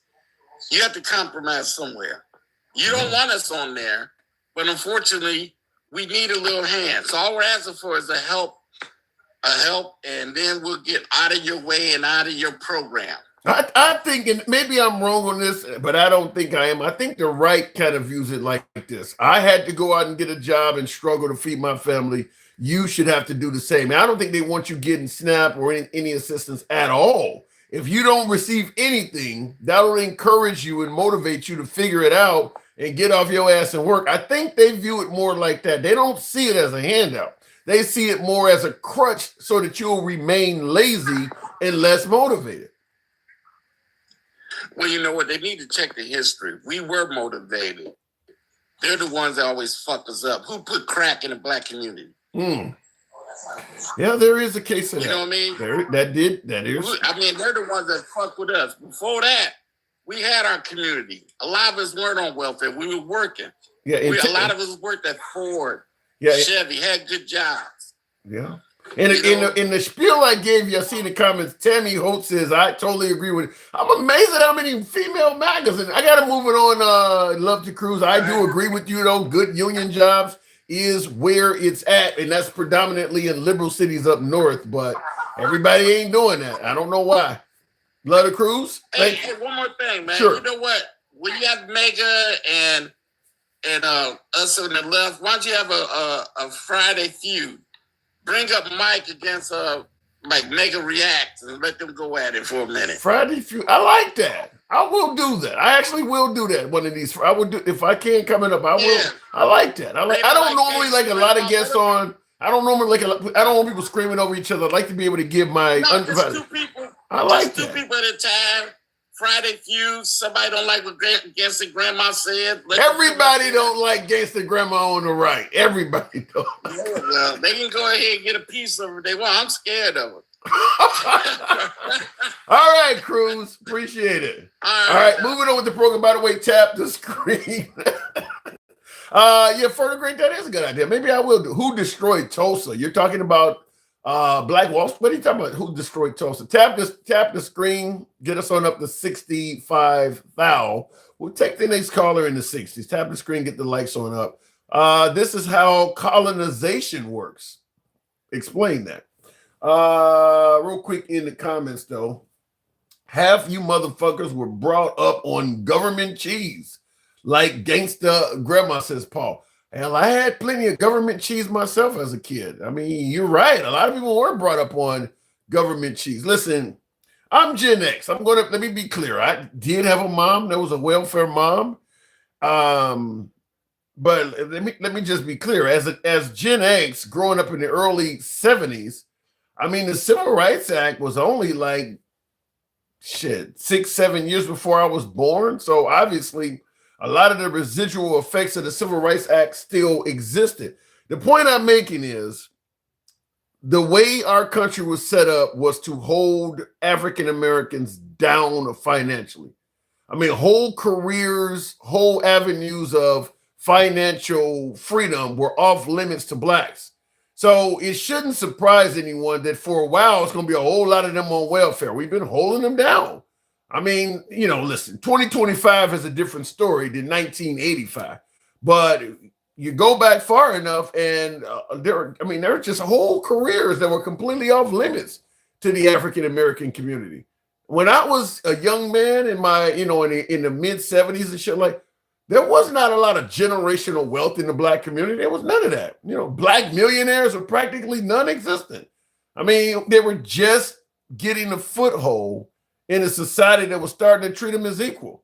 I mean, it takes time to undo what's been done for so long. So the Civil Rights Act in the mid 60s, it's going to take time before these folks start having things that, that the white community already has: generational wealth, education. Nepotism plays a big part in getting jobs. I'll give you a good example. Myself, for instance, got one of my main jobs as an engineer with AT&T because my father passed, and a whole lot of workers that did the same thing he did were at his funeral. And I was able to ask some of them, what about a job? And they hooked me up simply because they knew my dad. That didn't exist for a large portion of America's history for African Americans. It did exist for white people. It did exist because you had a dad that was on the police force, or a dad that worked in management here or there. A lot of those jobs were off limits to blacks. You can call it privilege if you want, but fact is, it took time. So welfare comes along, and it shouldn't surprise anyone that there's a whole lot of black people on welfare. They're the poorest community in the country by deliberate design. Call it what you want. And then, of course, once welfare came along, they had the law where you can't get it unless the dad is not in the home. Literally creating an incentive to break families up. Dad loses his job and now the whole family is struggling. Dad may just say, fuck it, I'll go ahead and move out so that you guys can get some sort of help. That way, at least my wife and kid are eating. I'll figure it out on the fucking streets. They actually made that law that the dad had to leave the house. You couldn't get assistance if a father was in the home. So first you hold the community down. Then you pass laws which are designed to take fathers out of the home. Now, you hear a lot of people talk about now how dads run away and dads aren't in the picture. They don't talk about the fact that a lot of that stuff was designed by law in the 60s and 70s. So you got to keep in mind all of this stuff that's in there as well. A lot of that plays a part in it. People want to pretend like none of this stuff has any relevance or connection to today, when a lot of it just happened yesterday. This stuff happened in our lifetime. We're not talking about slavery. We're talking about shit that happened while many of us were already alive. So this stuff is in recent time. I see in the comments though, Michael Johnson says bullshit. I don't know what's the bullshit part about it. I haven't stated anything that didn't exist, that didn't happen. Why would you require the father be out of the home? Everyone in today's society that are criticizing African Americans will readily point out how much better it is to have two parents in the household. Yet our government, by law, required the father to be out of the home before a struggling family could receive assistance. That ain't bullshit. You can look it up. That actually happened. Anyway, looking in the comments and me talking about Katie Johnson would be, I don't know what that is. Too bad your ass does not have a phone number. Tracer76, we are on X. You can actually get on the show on Instagram, or if you got TikTok. I would love to have a phone number, but I don't know how to set that up. I'm not going to just have somebody call me, because then all of you fucking trolls are ringing my phone all But I wish there was a way to do it online. I would love to do that. Anyway, if we can get a phone number, we would absolutely do that. We're not running from that aspect. Black fragility. It's all whites' fault. All whites are rich. Yeah, that's taking it to a stretch. I don't believe that everything is all white people's fault or all white people are rich, but all does not mean the opposite of all is none, and none is not the answer either. It's not all white people's fault, but the idea that it's not anybody white's fault is not accurate. So it's not all, but it damn sure is not none. This clown said jets are only flying over my liberal area. I don't know what that means, but let me go back to the box. We'll continue on the program. Tap the screen, get us on up to 65,000. Mike, good evening. Welcome to the program, Mike. Good evening, Timothy. Hey, rough day out here, man. Rough day out here. They're accusing me of fluffing as always. I don't know why, but the government shutdown looks like it's about to come to an end. Did Democrats do the right thing? You know, the empathetic part of me for people that are suffering says, I guess, the part of me that understands the entire strategy by the Republicans says no.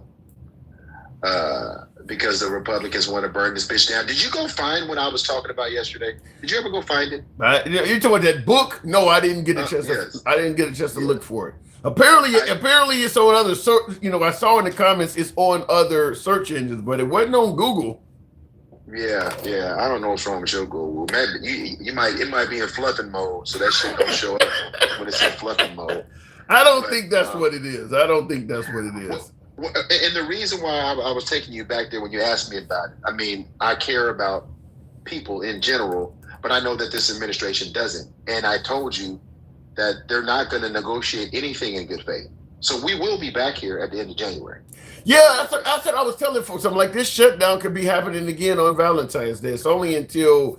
So you think if Trump reneges, the Democrats are going to go right back to boom where we are now, and the shutdown is going to basically start up again. Yeah, 100%. Well, and at that point, what leverage? You got to remember, if the subsidies were going to expire at the end of the year, part of the agreement was they're supposed to start talking about it, start meeting about on what, December 15th is what it was? December 15th? Yeah. So if they get in there, do you trust Mike Johnson? I you know something. I don't even look at Mike Johnson. I look at any of the Republicans in Congress and the Senate, and I ask, what would Trump do? Because that's what they're going to do. So it ain't really if Trump is saying something, that's what Mike Johnson is going to do. So you look at Mike Johnson and ask yourself, do you trust Trump? Because that's where it's coming from. Well, I don't trust either one of them. So the answer to that there is you go. No. That's no. There you go. That's a no. Because here's the thing.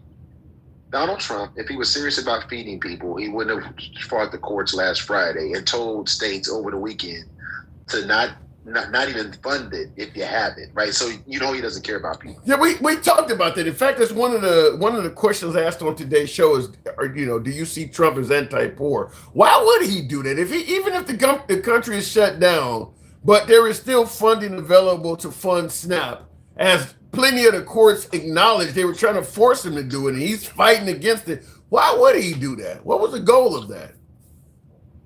The goal is the goal is there, and that goal is that they want less people, and they're willing to starve or unalive people out to get there. Wait a minute. Wait. Whoa. Let me make sure. Let me go ahead and phrase this. Make sure I'm hearing this right. You're saying that the Trump administration wants, quote unquote, less people, and they're okay even if getting to that goal includes starving people to death?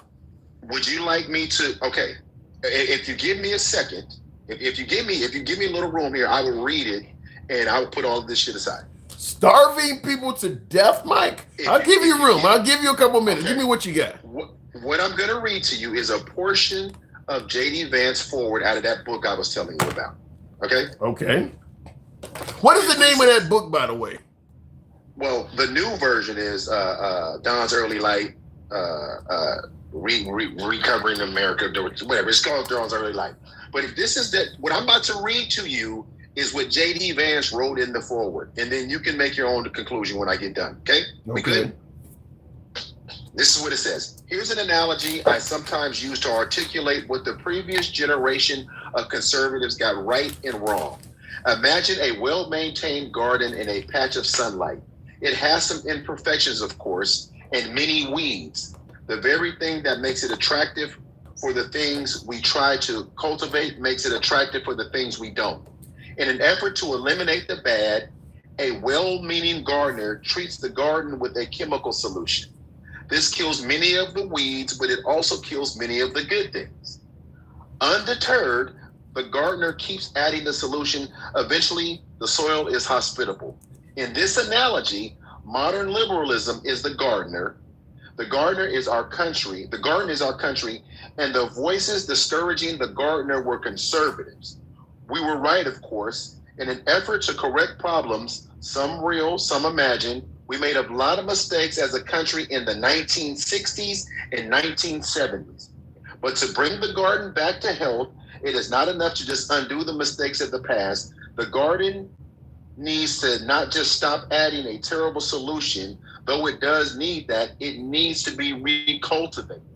The old conservative movement argued if you just got government out of the way, natural forces would resolve problems. We are no longer in this situation and must take a different approach. As Kevin Roberts writes, it's fine to take a laissez-faire approach when you're in safety of the sunshine, but when the twilight descends and you hear the wolves, you got to circle the wagons and load the muskets. We are now realizing that it's that time to circle the wagons and load the muskets in the fight that lay ahead. These ideas are essential weapon. J.D. Vance.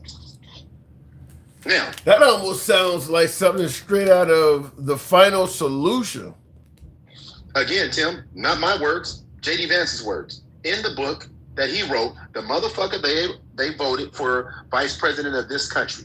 That ideology who was the garden, Tim? What was the chemical solution, Tim?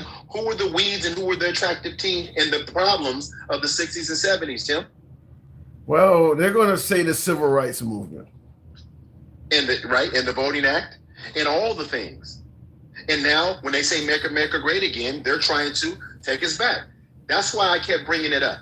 I've read this. I've read it. That's what J.D. Vance said.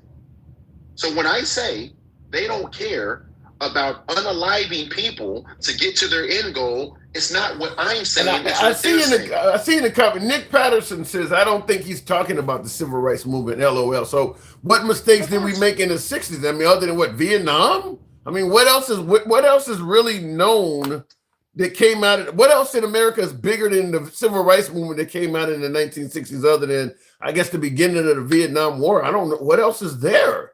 It would have to be that. Well, ask yourself, what are they trying to undo? And it'll tell you what they think the mistakes were. It would have to be that. I mean, I'm not making this shit up. Ask them, what are they trying to undo? And it'll tell you what they think the mistakes were. What executive orders are they attacking, Tim? You know, it's crazy that nobody been asked these questions. Now, you're not going to get these questions asked by anybody on the right. And the problem is Trump oftentimes does not take questions from people on the left. He's not like the Biden administration where they'll let Ducey ask questions over and over again. If you ask a good gotcha question to Trump, they just won't talk to you anymore. So he's not as big a fan of free speech as previous presidents. He's in fact, he's kind of anti-free speech. So these are the kind of questions that you're only going to get to ask Trump once. If you ask him a question like that, he probably would cuss you out or say, your news agency sucks, cut you short, and you'll never talk to him again. This is true. But this is also why I push back on you when you say Kamala Harris wasn't a good candidate, because she told us all of this shit while she was campaigning. Every fucking bit of it. If you go back and watch her campaigns, she told us nobody wants to listen. They called it fear-mongering. They said that they didn't like her laugh. She told us everything that's happening would happen, and it's happening. Now, who would have thought that Kamala Harris deserved I got a Trump was right hat around here somewhere, but I never thought Kamala Harris. And somebody in the comments asked, are you recording this stream? Gary, yes, all of our streams are featured on YouTube. So if you go to the Handsome Liberal on YouTube, click on the lives. Every live we do in its entirety is on there. So in fact, we got 2 different streams on YouTube. They both are on there. So yes, all of our streams are covered. And then of course we're on X and Instagram, and they're also saved on there. So yeah, our lives are all over the damn place at this point. But they are. So man, that's scary. Man, again, Tim. Again, all I did was read what they say. You tie that in Kevin Roberts' book, and if you read the book, it gets even worse. But it gets right in line with Project 2025. Everything that they're doing is part of what they believe. It's the ideology. And this is what I'm telling you. So when they say we've been fear-mongering, they voted for someone that told them they just don't want to believe it. It's not like J.D. Vance didn't tell them. It's not like Trump wasn't alluding. What about as opposed to that? What if they agreed? Maybe they agreed that what J.D. Vance and Stephen Miller and Steve Bannon and all these. What if they think America would be great? Maybe they do think minorities, 13% of the population, 50% of the inmate crowd, what they call it, vermin, poison in the blood with all the brown people coming. Maybe they do think a stronger, greater majority of whites in America would make the country great. Oh, I didn't say that they didn't believe it. Hopefully you didn't hear me say that in what I just said. I believe that I've been telling you this since we met. I believe there's a subset of people that do believe it 100%. And I told you the other day, I believe that if you say Trump has 30% of his followers are MAGA, like devout MAGA, I believe that 80% of those devout MAGA think that way and believe that shit. I do. 80% of MAGA think America would be better if it was far more white people in the country. Yep. Mm-hmm. Mm-hmm. In the comments, I got a hell of a lot of MAGA watching right now on YouTube. I'm asking this question indeed to my beloved MAGA, as I always say.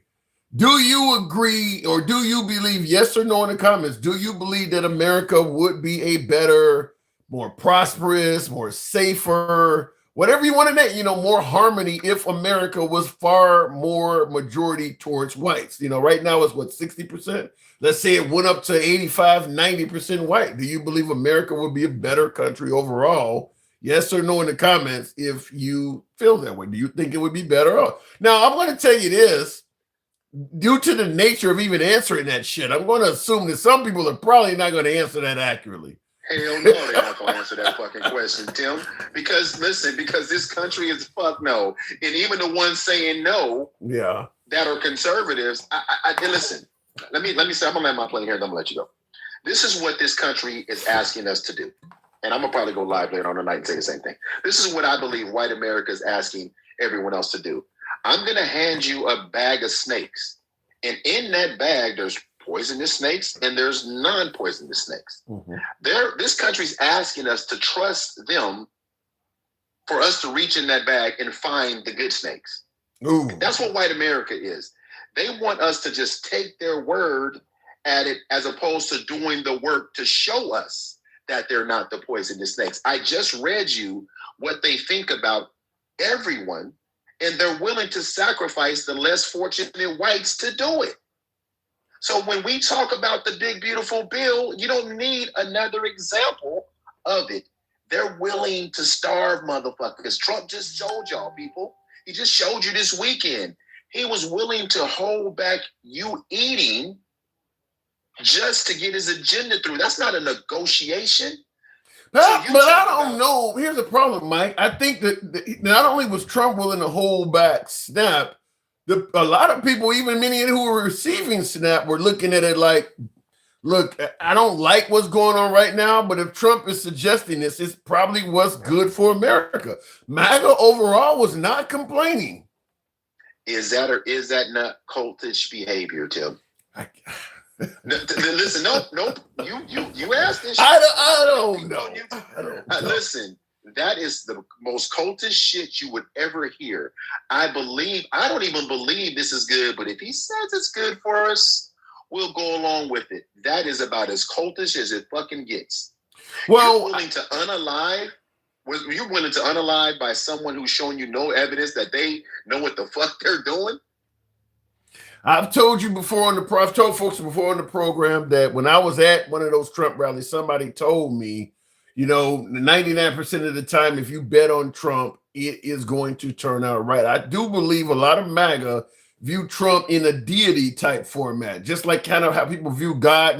God works in mysterious ways. No matter what he's doing, just understand he's doing it for the best interest. I think that people view Trump that way, is that even if what he is doing does not look right or you don't quite feel it, he's at the end of the day, just trust Trump. It will turn out right. Trump works in mysterious ways. I believe that MAGA has that type of mindset towards Trump. No matter what's happening, if you just trust Trump and ride it out, it's going to end up working on behalf of this country and to our benefit. Okay, I'm gonna answer that, and then I'm gonna answer something I just saw dumbass Maggie Reacts put in the comments about my snake analogy. Because I do know Muhammad Ali uses similar. You think I'm a fucking idiot, Maggie Reacts? But what I'm gonna tell you is the ones that think the way you just outlined are the cult members, Tim. That's all I'm telling you. They are the cult members. These are the same people that believed his when he said C-19 would just go away. Maybe go outside into the, it'd be gone in April, but he knew it wouldn't be gone because he admitted to Bob Woodward that this is some nasty shit.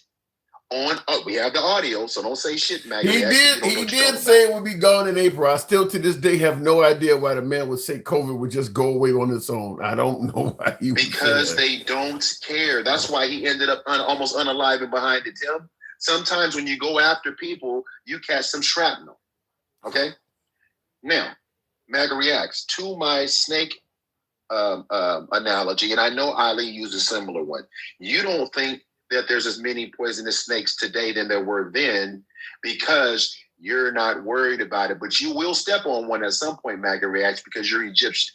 So you will end up getting bit by the very snake you're trying to protect because that's how it fucking works. And if you don't understand that, then you will continue down this path where you're walking and you're hiking up MAGA Mountain and you're going to come across that snake and you're going to say, what did Mike say to me? But by then it'll be too late because you already got bit. Then you're going to run down the hill asking somebody to suck the poison out. But we're not going to do that. You got to deal with it because you went up that damn. Yep, I used it. I went there. Here's the problem, Tim. Everything that we're seeing, unfortunately, the Democrats always have to be the keepers of empathy in this country. Think about what I just said. Well, pull yourself up by your bootstraps, which is a tenet from the right. There is no empathy. There is zero empathy in the phrase pull yourself up by your bootstraps. That is, you have fallen on your face, you figure it out and get yourself back up on your feet. There is no empathy in that whatsoever. And that's a common tenet from the right. So yeah, I do believe far more empathy comes from the left. Yep. And it's always been like that. And lastly, and I told your ass about this, about the Friday thing like months ago. I said, once you have us come up on a Friday fucking months ago, you don't listen to me. My hue must be too dark to listen to. My God. So, I'm gonna say this, and then I'm gonna say this. MAGA Reacts or any other Trump supporter, if you think that analogy is not appropriate or not effective and you're counting snakes trying to prove my point, then you are one of them. All right. Then you are one of them. That's just how it works. Coral snakes and king snakes. Why does a king snake's pattern follow a coral snake? To help scare you. People away. Yeah, to help scare you. It's to scare people away from bothering it, right? But again, it's not my job to sort out the snakes. I just stay the fuck away from them. All right. That's a good moniker to have. Mike, appreciate it.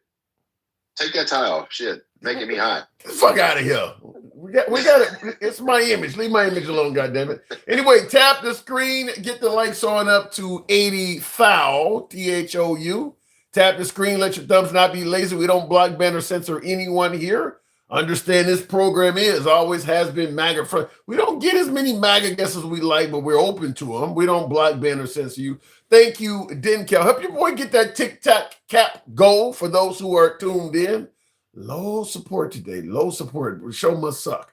Miguel Martinez says we all united, and we can succeed divided. We don't stand a chance. Thank you for the TikTok cap there, Den Cal. Appreciate that. Here's what I want to say about that.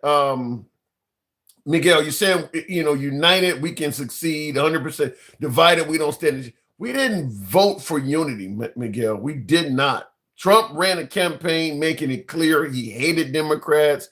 He was going to take revenge on Democrats. He was going to target Democrat cities. He didn't hide that. He told Sean Hannity he was going to be the president of retribution. And we voted for him. He made it clear he was going to be divisive when he got elected. He did not hide it. Promises made, promises kept. He told us he was going to be a divisive president, and we voted for him. So the idea that we're going to now unite just doesn't make sense whatsoever. We voted for division. So that's kind of what we got. I mean, the guy is doing what he promised. MAGA reacts in the comments, and I see old school Hot Rod says, good. Okay, well, you don't believe in the country needing to unite. You favor the division. Okay, then that's what we got. Nothing should take the priority at hand. Get Trump out. Good luck with that. MAGA reacts. Good evening. Hey, what's going on? Not much at all. Your name has come up a few times in the show. Yeah, where do I start? Do I start with grandma calling me white? Well, I've never seen your photo. I've never seen your photo, but apparently you must sound like. I'll share it with you privately. I mean, I'm everything, man. I'm everything. But could you pass, Big Dog? Big Dog, appreciate those. Thank you, Big Dog. Could you pass for Caucasian? I could pass for Caucasian in Miami. I can't pass for Caucasian anywhere else, especially in the Midwest or any place like that. So in Miami, you apparently have a little bit of white privilege. Are you the one that walks around saying I'm in Miami trick? There's no white privilege in Miami. There's Spanish privilege in Miami. Shit, I lost business today because I couldn't speak Spanish. Wow. Okay, fair enough. So the shutdown, the Democrats have apparently, at least 8 of them, are now working with the Republicans to get the government back up and running. Was that a good move to make? What say you? Yeah, I think they resisted long enough, and the more they resist, the more it's going to become really their problem.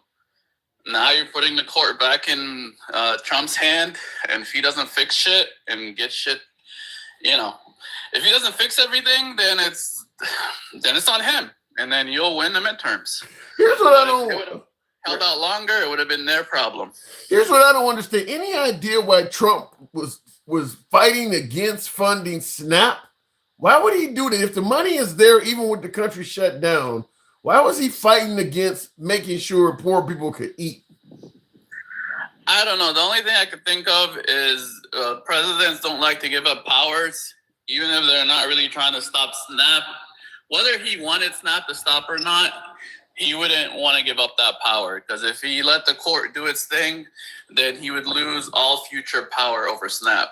So he was so powerful. Like semi-legitimate, but I still don't support it. I think, So he was so power hungry, he was going to let people starve to maintain power. No, that's just how the government works. No one likes to give up powers. Period. No, we talk about him though. We're not talking. They don't like to set precedents. Well, that's how fucking court and government works. I thought he was not a typical politician. Now you're comparing him to the government. Well, he still works at the government, and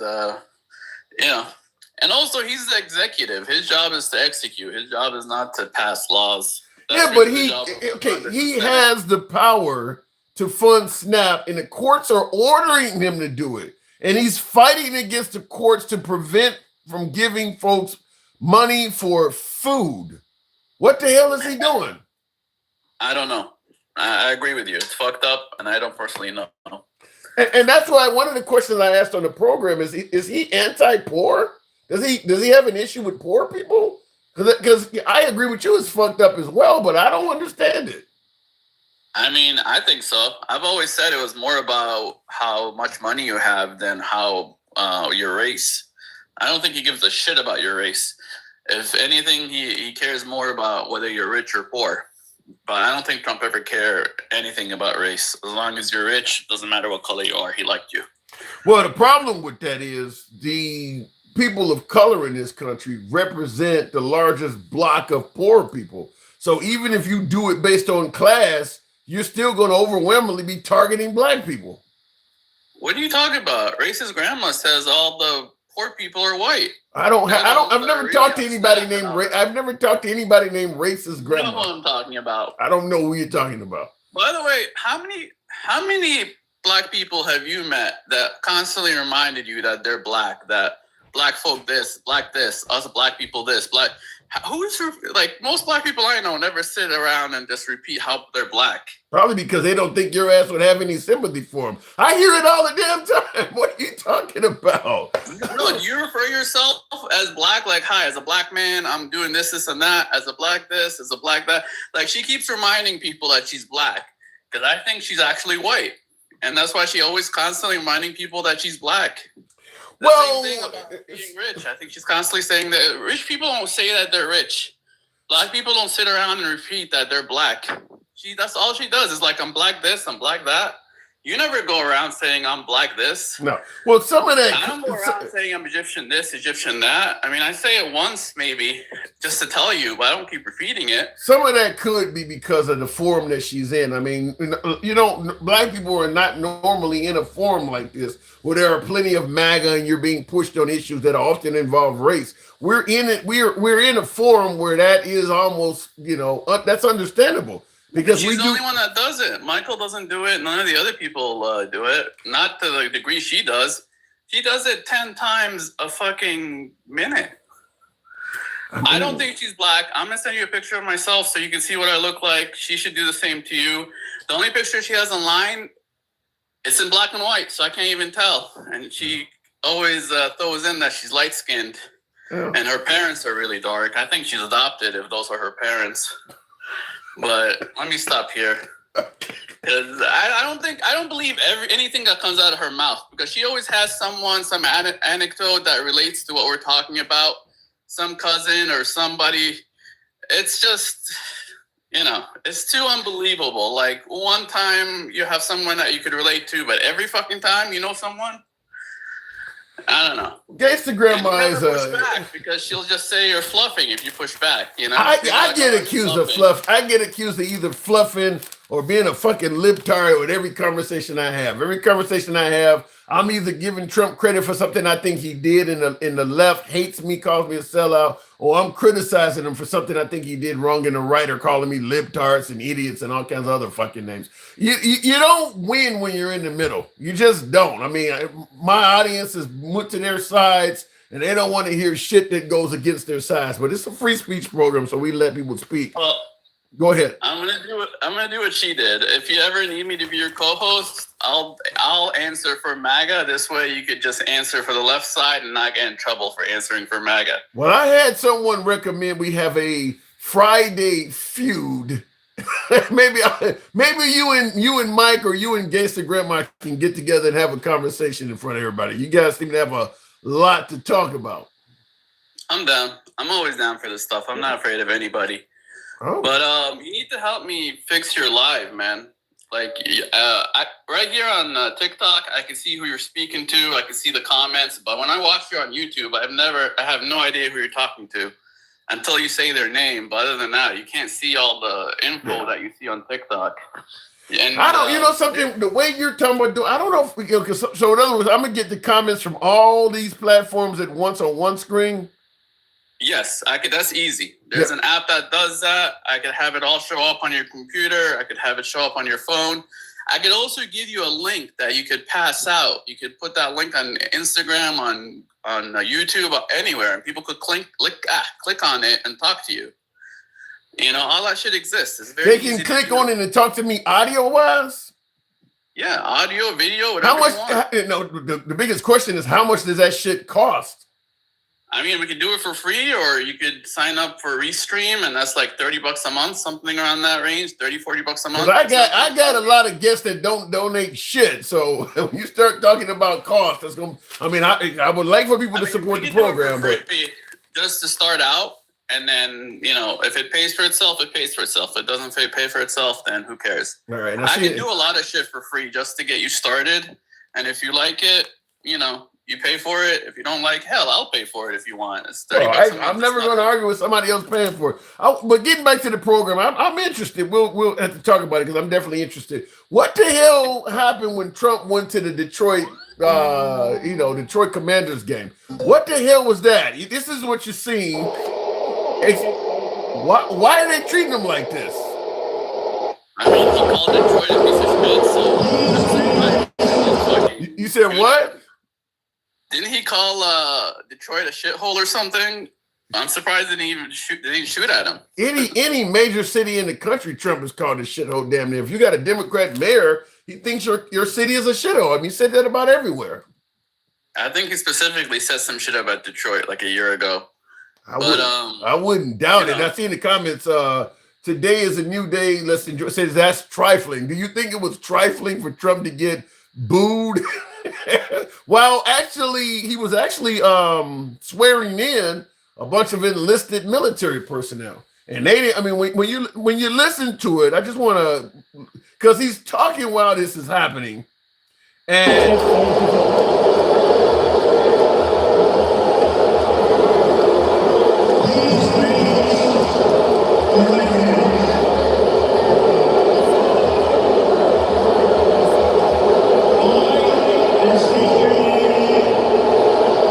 I mean, you can't even fucking hear him, the boozer so bad. Why they booing the man that bad? You think it's because he called Detroit a shithole? He don't sound very popular in Detroit.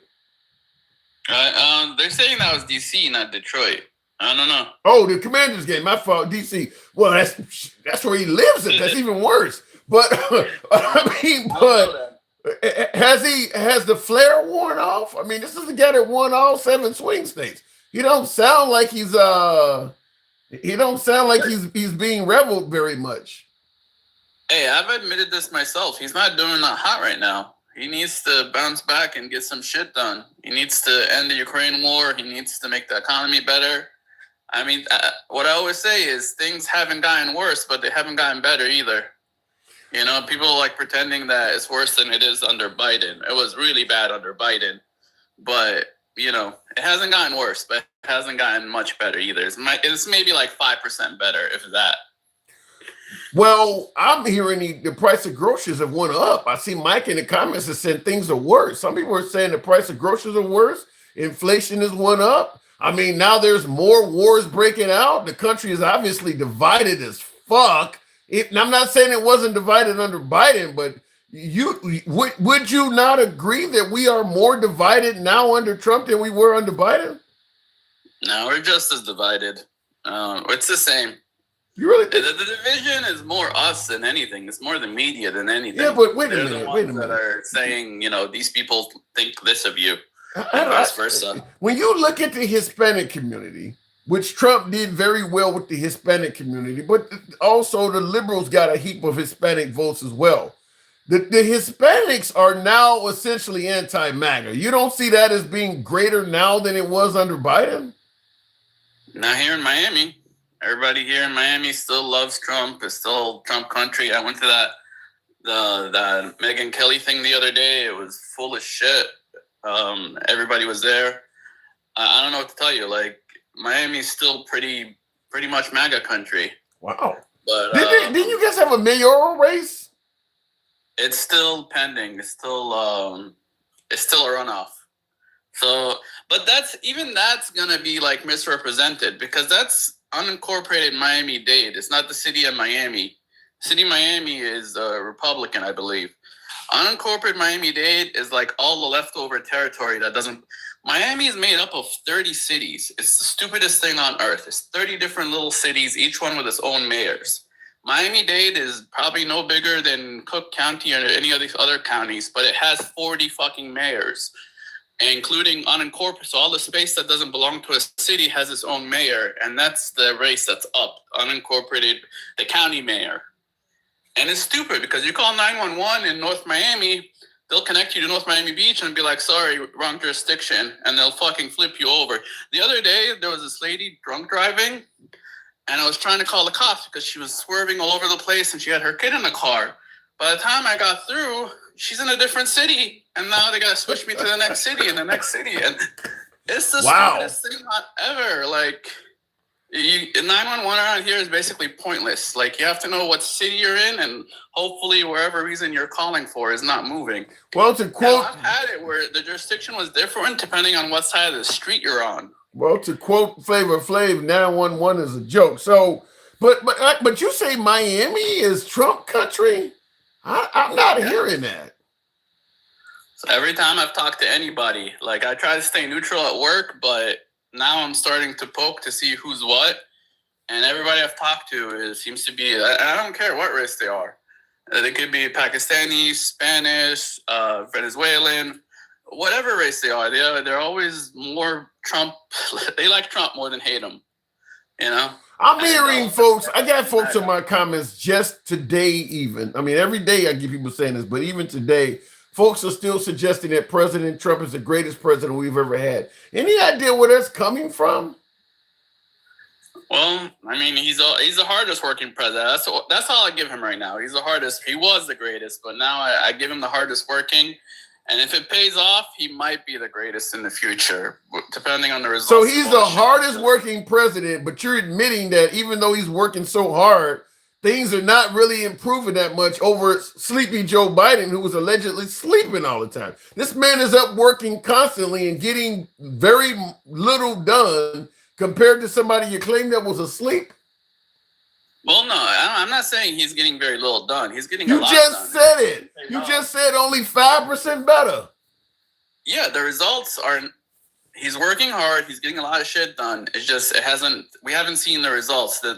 He planted the seeds. The fruit hasn't bared yet. We're waiting for the fruit to bear. You just used the words he's getting a lot of shit done. Elaborate. Give me some of the shit that he's getting done. You know, he's negotiating. I mean, he's negotiating trade deals. He's getting all this investment in the U.S. What's the word I'm looking for?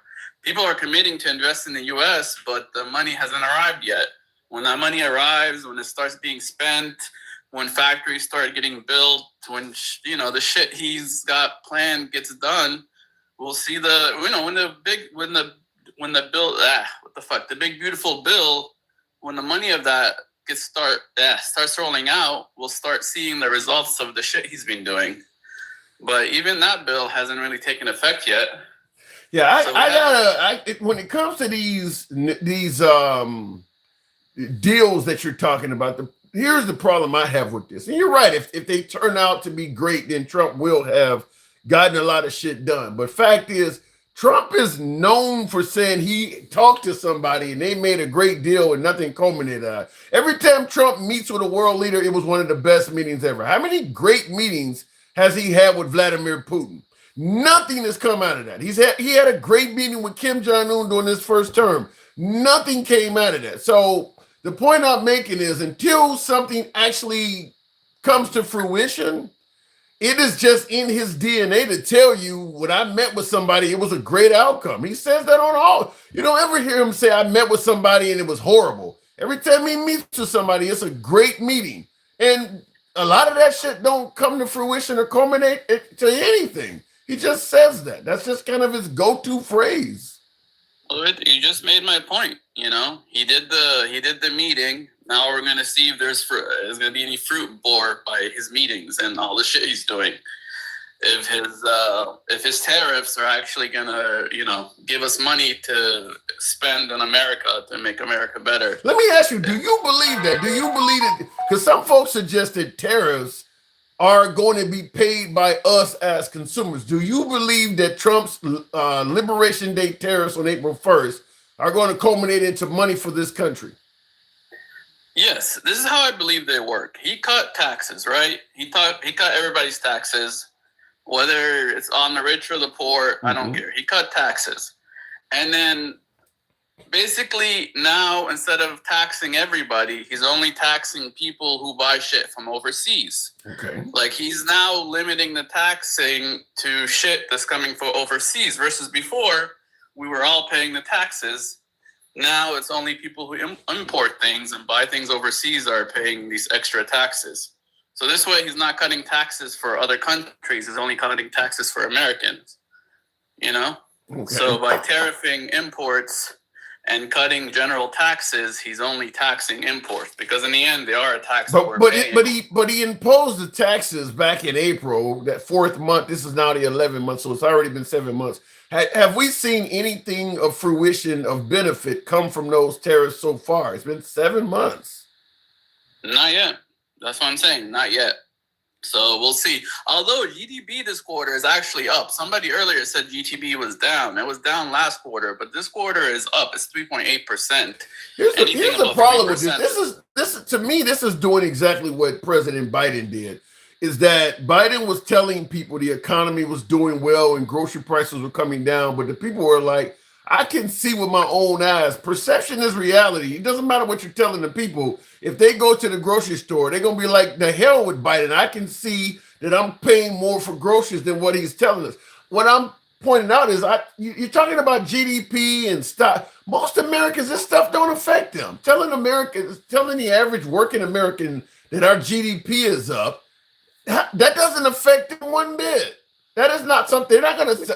Well, Trump is doing a great job. The GDP is up. If you're working 2 jobs, you're still paying a fortune for groceries. Here, that's irrelevant to you. Well, that's why I'm agreeing with you. That's why I'm saying things are only 5% better. Who's going to notice a 5% improvement? It's not to the point where it's like 30% better, where everybody's noticing it. No. It's just the same, a little better. It's not to the point where it's really good, where you'll notice the difference. This is just a little bit better, is all I said. I never said it was a lot better. Well, he definitely promised to make it a lot better. I see in the comments, Mike says Trump. There yet. You mentioned Miami-Dade County. According to Mike in the comments, he says Trump won Miami-Dade County back in 2024. He says you are lying. So he's saying that you're claiming that you're making it sound like Miami-Dade County is not MAGA country. He's saying he won it last time. No, I said it was MAGA country. I said it was. What do you mean? You said if Spanish people don't like Trump anymore, I'm like, as far as I know, Miami-Dade is still MAGA country. So Miami-Dade is very Spanish. So that was the point I was trying to make, that, you know, if Spanish people are falling out with him, I haven't seen it here in Miami-Dade, which is full of Spanish people. I cannot imagine the way, I mean, you don't got the Supreme Court to rule that you can stop people just for being brown or speaking Spanish. I cannot imagine that people even in your area are okay with that. Because most of them, you're not getting to Florida by crossing a border. You're getting to Florida by an airplane. So yeah, but he also threw out a bunch of Cubans and Haitians. That's in your area. Not enough to piss. I mean, yeah, not enough to piss off anyone I know. Especially with Marco Rubio in the White House. Why would the Cubans? I'm guessing they also. I don't know. Because the reason I'm saying is because they were told he was going to get rid of bad hombres, not just everybody. He said, I mean, but he hasn't got rid of everybody here. Most people are just scared, but in reality, I don't know. Shit, that's enough. The fact that you elected a guy that's got you scared, like, damn, what does it take? You actually elected a man that's got you scared? Most of the people I know are actually Colombian. I don't know as many Cubans as I used to. Okay. It's been a while. I used to have a Cuban girlfriend. I used to have every kind of girlfriend. No, I don't know what to tell you. I know mostly Colombians, and so far, none of them have told me anything. I'm going to have to look up your area, because it's hard to believe an area that is predominantly Hispanic at this point is still hardcore pro-Trump. I'd have to see that. Even Colombia, because we're blowing up boats. We're blowing up boats off the coast of Venezuela, and I think, didn't we kill somebody from Colombia? Didn't the president say we don't kill one of their citizens? I'm betting they're probably mostly Colombians. I'm very skeptical that they're actually Venezuelan. They're more likely to be Colombians if they're transporting drugs. So we're murdering people that may be the wrong people, or people that may not even deserve to be murdered. And you're still saying the Spanish community, I mean, 5% better, huh? I'm not. Where's the 5%? Now you may be killing innocent people. Now you're being racist because you're assuming that all the Spanish community are full of illegals and they're full of drug dealers. Why are you assuming that? You're being very racist by assuming that they're drug dealers and they're mad that fellow drug dealers are getting killed, or that they're illegal and they're mad that fellow illegals are getting deported. Well, I believe that I live here longer than they've lived in whatever Colombia or whatever other country. So, well, the point I'm making is I believe that most of the Hispanic community are sympathetic to people that have been here 20, 30 years and they're getting kicked out just because 20, 30 years ago they didn't follow the law. You know, somebody's grandma that ain't done nothing else wrong since they came here undocumented back in the 80s. I think most of the Hispanic community is sympathetic to that. That's why I'm saying that. I say it's the opposite. I say they either are neutral or they don't care because it's not happening to them. And that's how this whole thing started, is exactly that reason. You didn't give a shit because it was happening to somebody else. Margaret, I got to move it on. Immigration was out of control and it needed to be reined in. So now we're letting the other side go crazy for a little bit. But if they don't stop soon, they're gonna lose them for real in the future. Well, the point I'm making is, if you don't want it to happen to you, you shouldn't be okay with it happening to somebody else. I'm not just talking about illegal immigration. I'm talking about a host of things that are happening. But if what you're seeing on TV, you would be upset if it happened to you, like stopping you because you speak Spanish and you happen to be brown. If you don't want it happening to you and you're okay with it happening to other people, you need to check yourself. Happening in Miami. It's happening in the fucking country, though. It's happening. It's happening in the country, MAGA. It gotta happen in Miami. It's happening to other Americans. County specifically, everyone in Miami-Dade County is tanned at the least. Even our white people are tanned, and everyone here speaks Spanish. Even the white people speak Spanish. What does that got to do with what we're talking about? You were talking about ICE basically pulling over people for speaking Spanish and being colored or of color or whatever.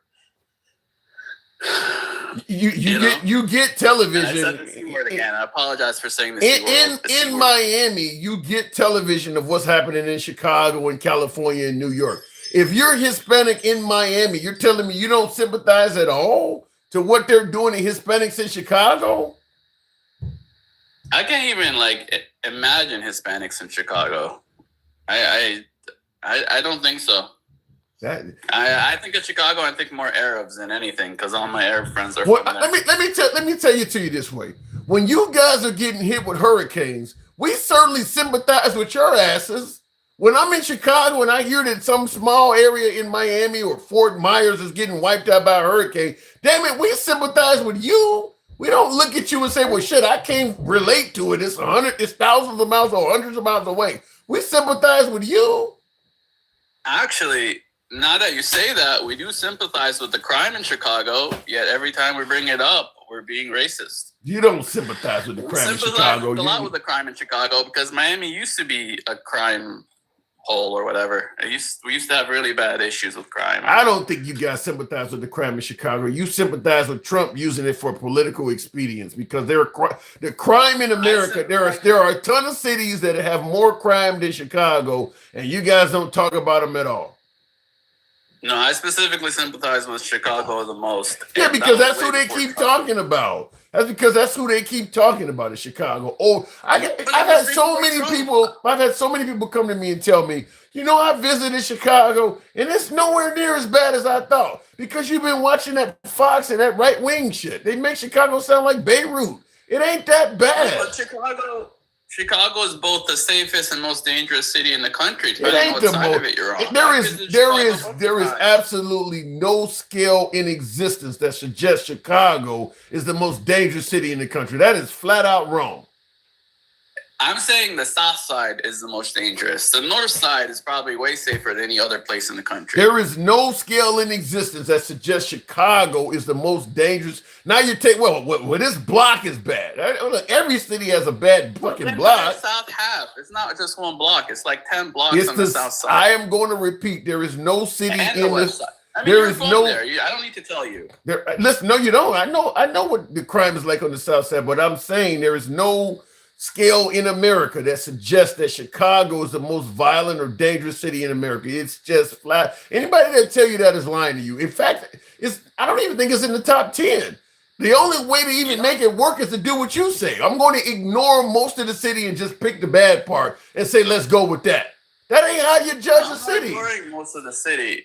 I'm just cutting it in half. But even then, the scale I used before, even like 4 years ago, the scale I used is how many shootings on the 4th of July. Because that's the scale we use in Miami. If you got to take parts of the city out of the equation, you're not doing the equation right. That's what, the north side is good, so we only pay attention to the south side. That ain't how the equation works. You're saying that Chicago's the most dangerous city in the country, then the whole damn city's involved in it. And that doesn't measure up on anybody's scale. Even as a whole city, it's got more homicides and more shootings than anywhere else in the country. It's got more people than just about every country.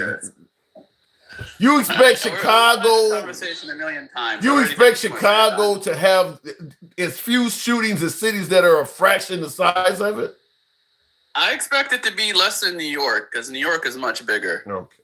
How about that? I expect it to be less than New York. Then I guess you think New York is probably the second or third most dangerous city in the country. Not for its size, at least with New York. Oh, so now size matters. Well, New York is triple your size. No, it's not. Actually, New York is a smaller city geographically than Chicago. It just has more people in it. I know, the population.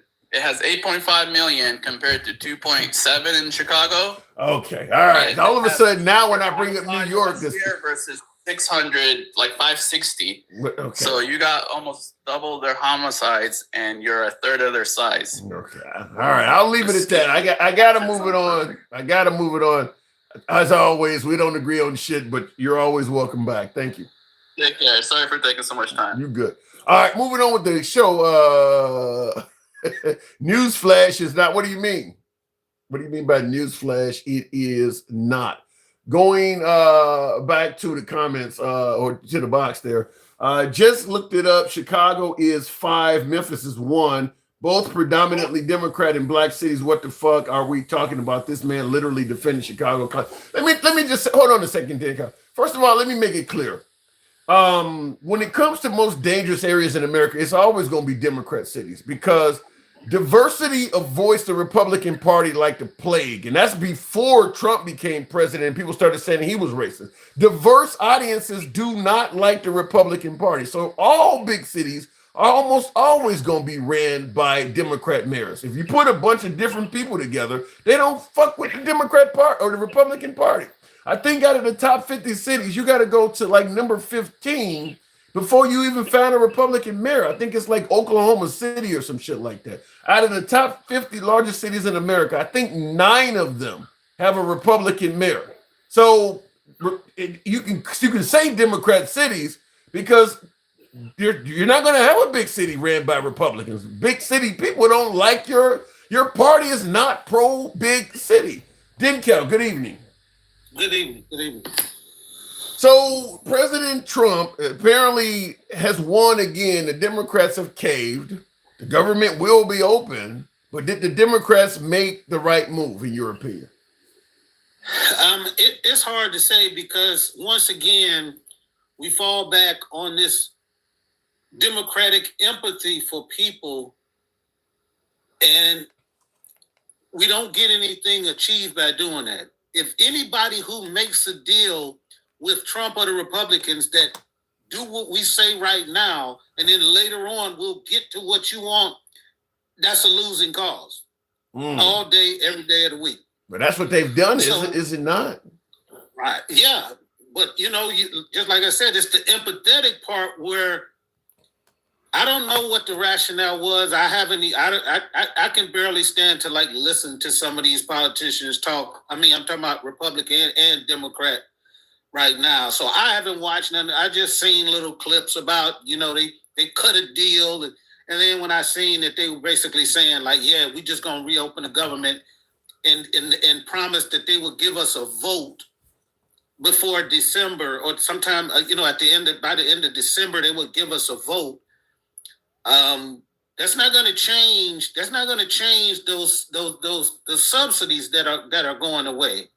Yeah. And so basically, I don't know. Was it worth it? Was it worth it when millions of people, get their new, their American health care bills and they've gone up by 3 times? But here's the thing: if you let Obamacare expire with the subsidies or whatever, pretty much destroy or gut Obamacare, it opens up the door for Trump to be able to replace it with something. It might not be better, it might be worse or whatever, but it opens up the door for him to do something and then put his name on it. And I think that's kind of the goal, is to get rid of Obamacare.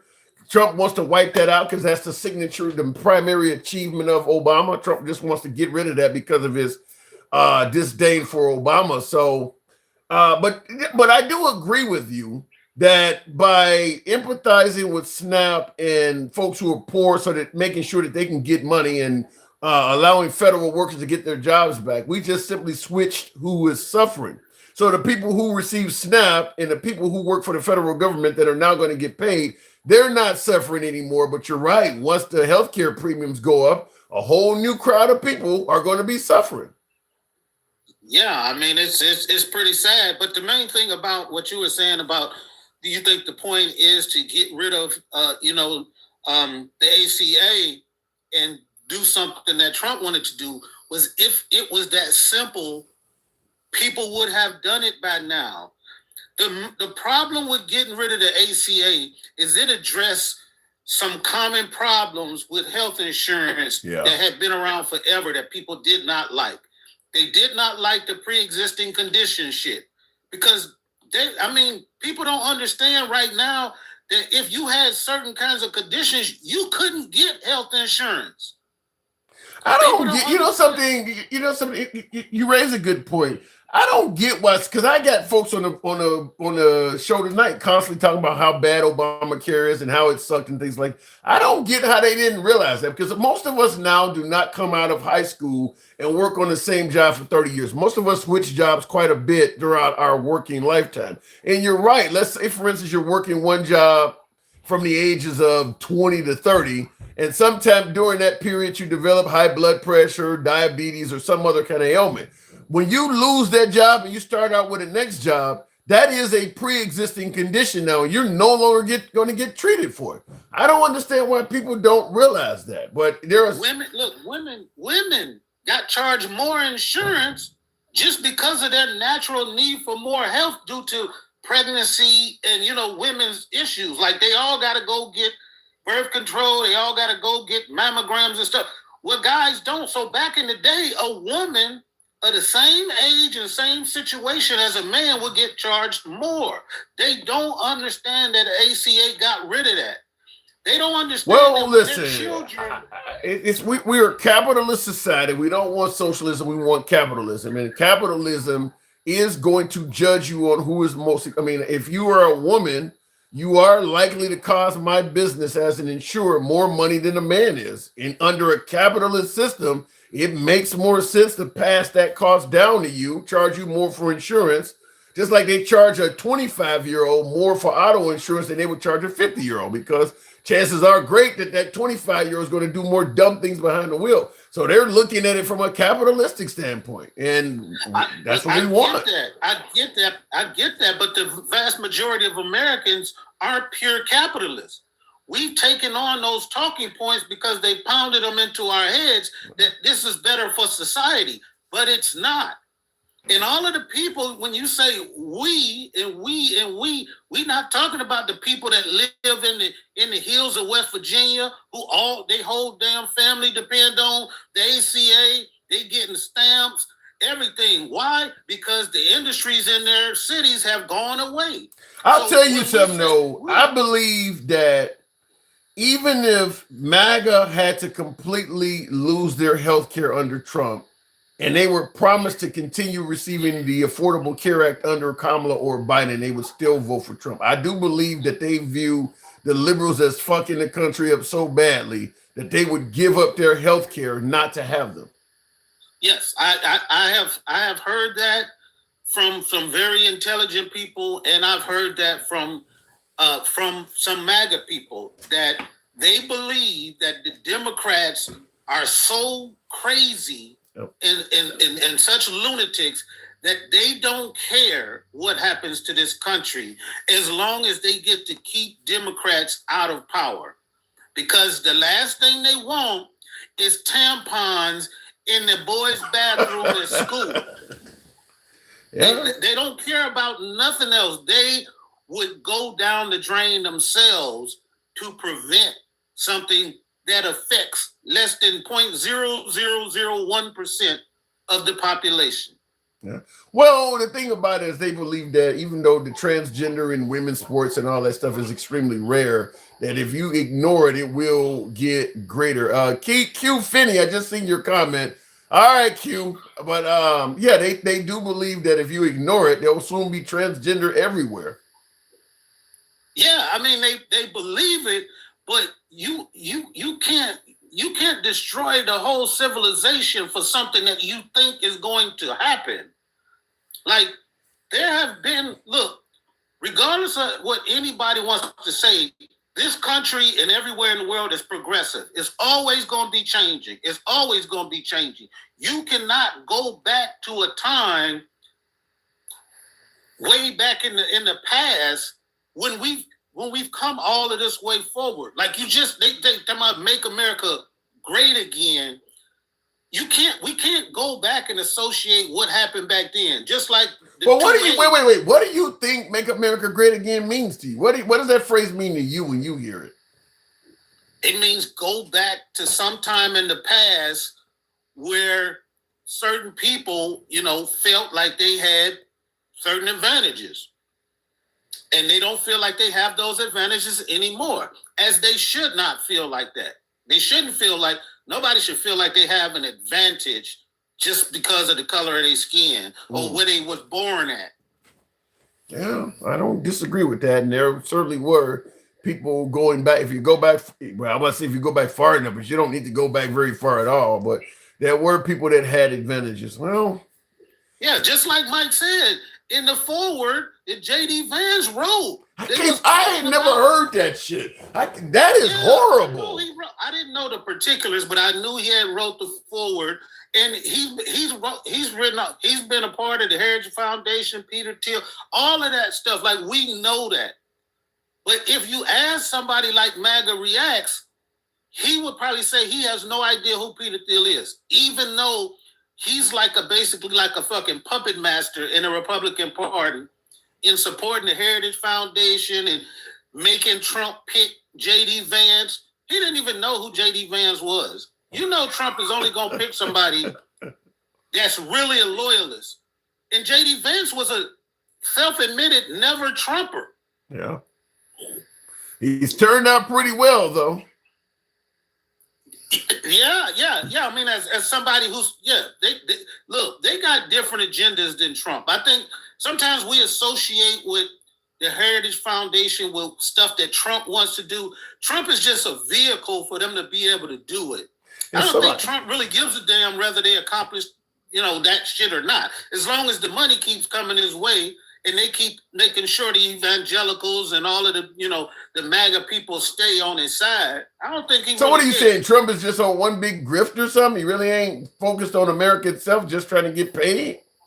Hey, for what they say, for the love of money, they'll rob their own mother. You don't have a high opinion of the president. Damn. Well, listen, I do agree that it's likely that Trump's vision is different than the Heritage Foundation or J.D. Vance and some of these other guys you named, because Trump is in the sunset of his life. So he don't really look, he's beat the charges. He's already Trump has won. Trump has already beat the game by him becoming president. All of the criminal charges against him are gone. His family are set for life. In fact, his great grandkids are set for life now. So his legacy in terms of finances is set. He's not going to face any criminal charges at this point because he's beat all that and he has the ability to pardon himself going forward. So he has won.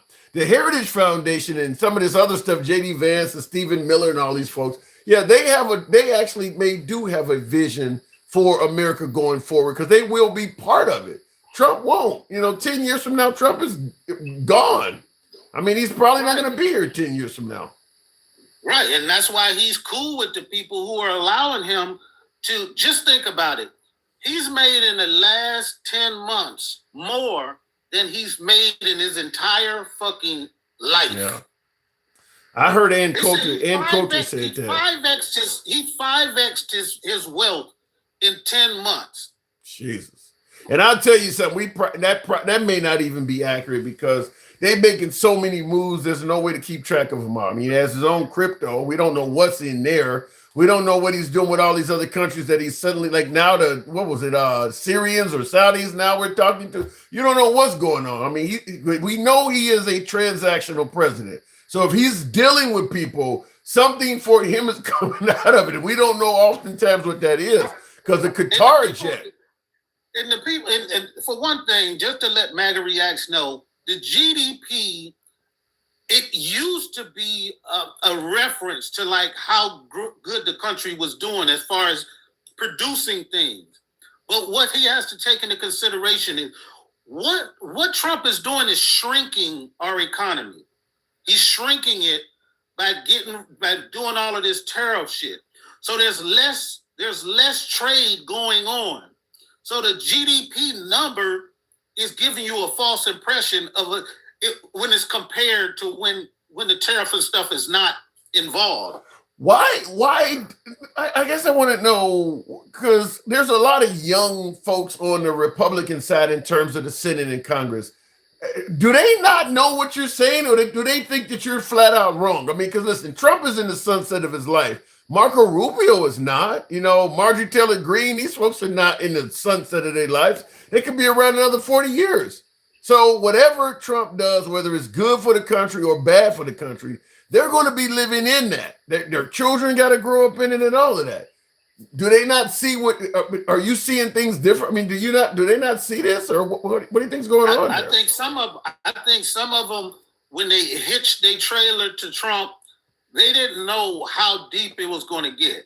And you do see people. I don't care what MAGA React said about none of the people I'm talking to is saying they trust me, when you revoke the TPS status of hundreds of thousands of Cubans, they not happy about that shit. You best believe they can't even go travel back and forth like they used to go visit their family anymore.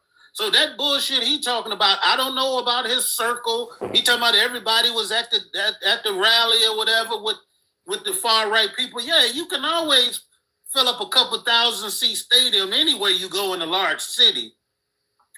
But to say like nobody's really, he's talking anecdotal bullshit is what he's doing.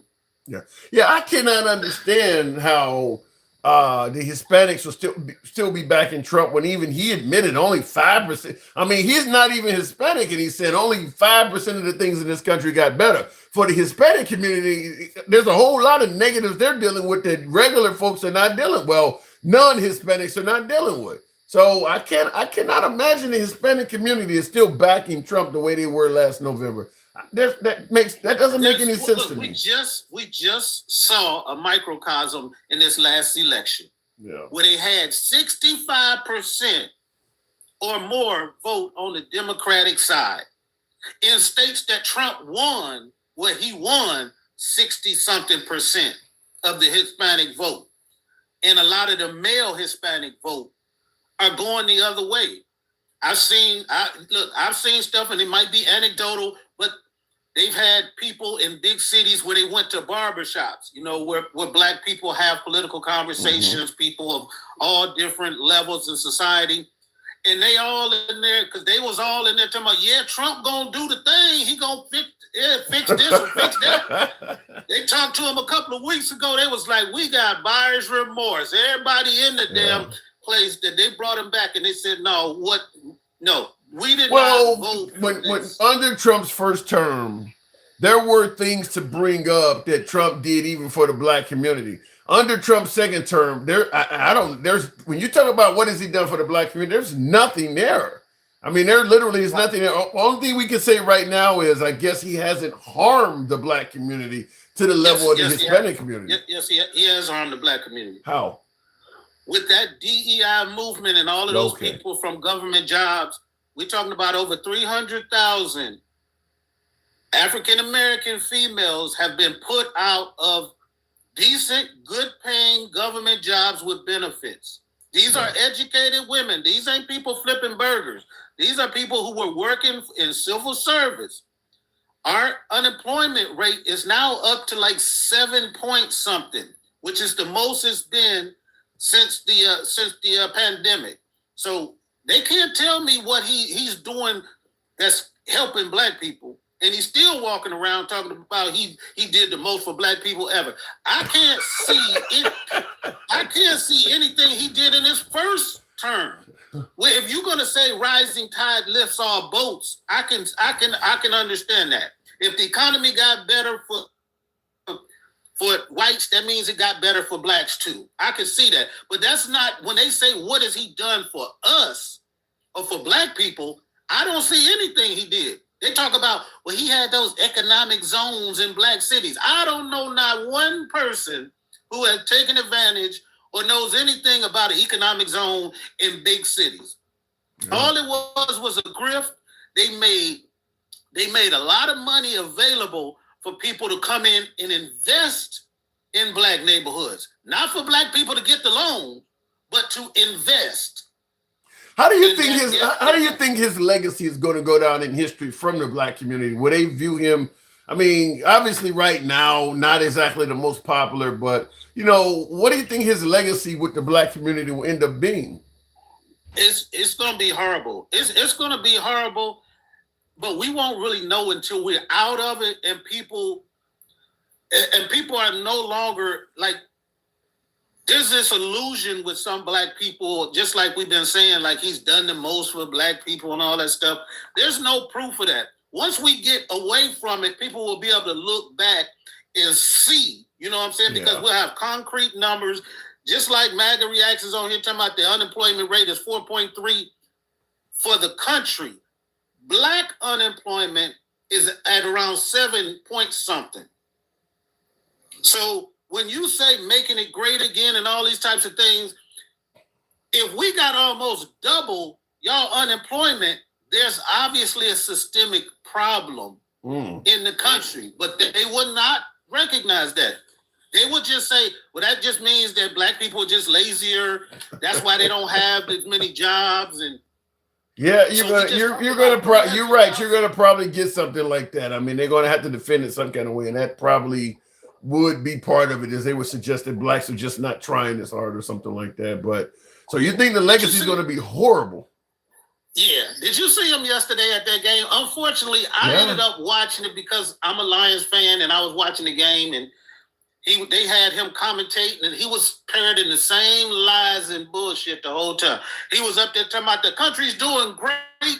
We got $17 trillion coming into the country.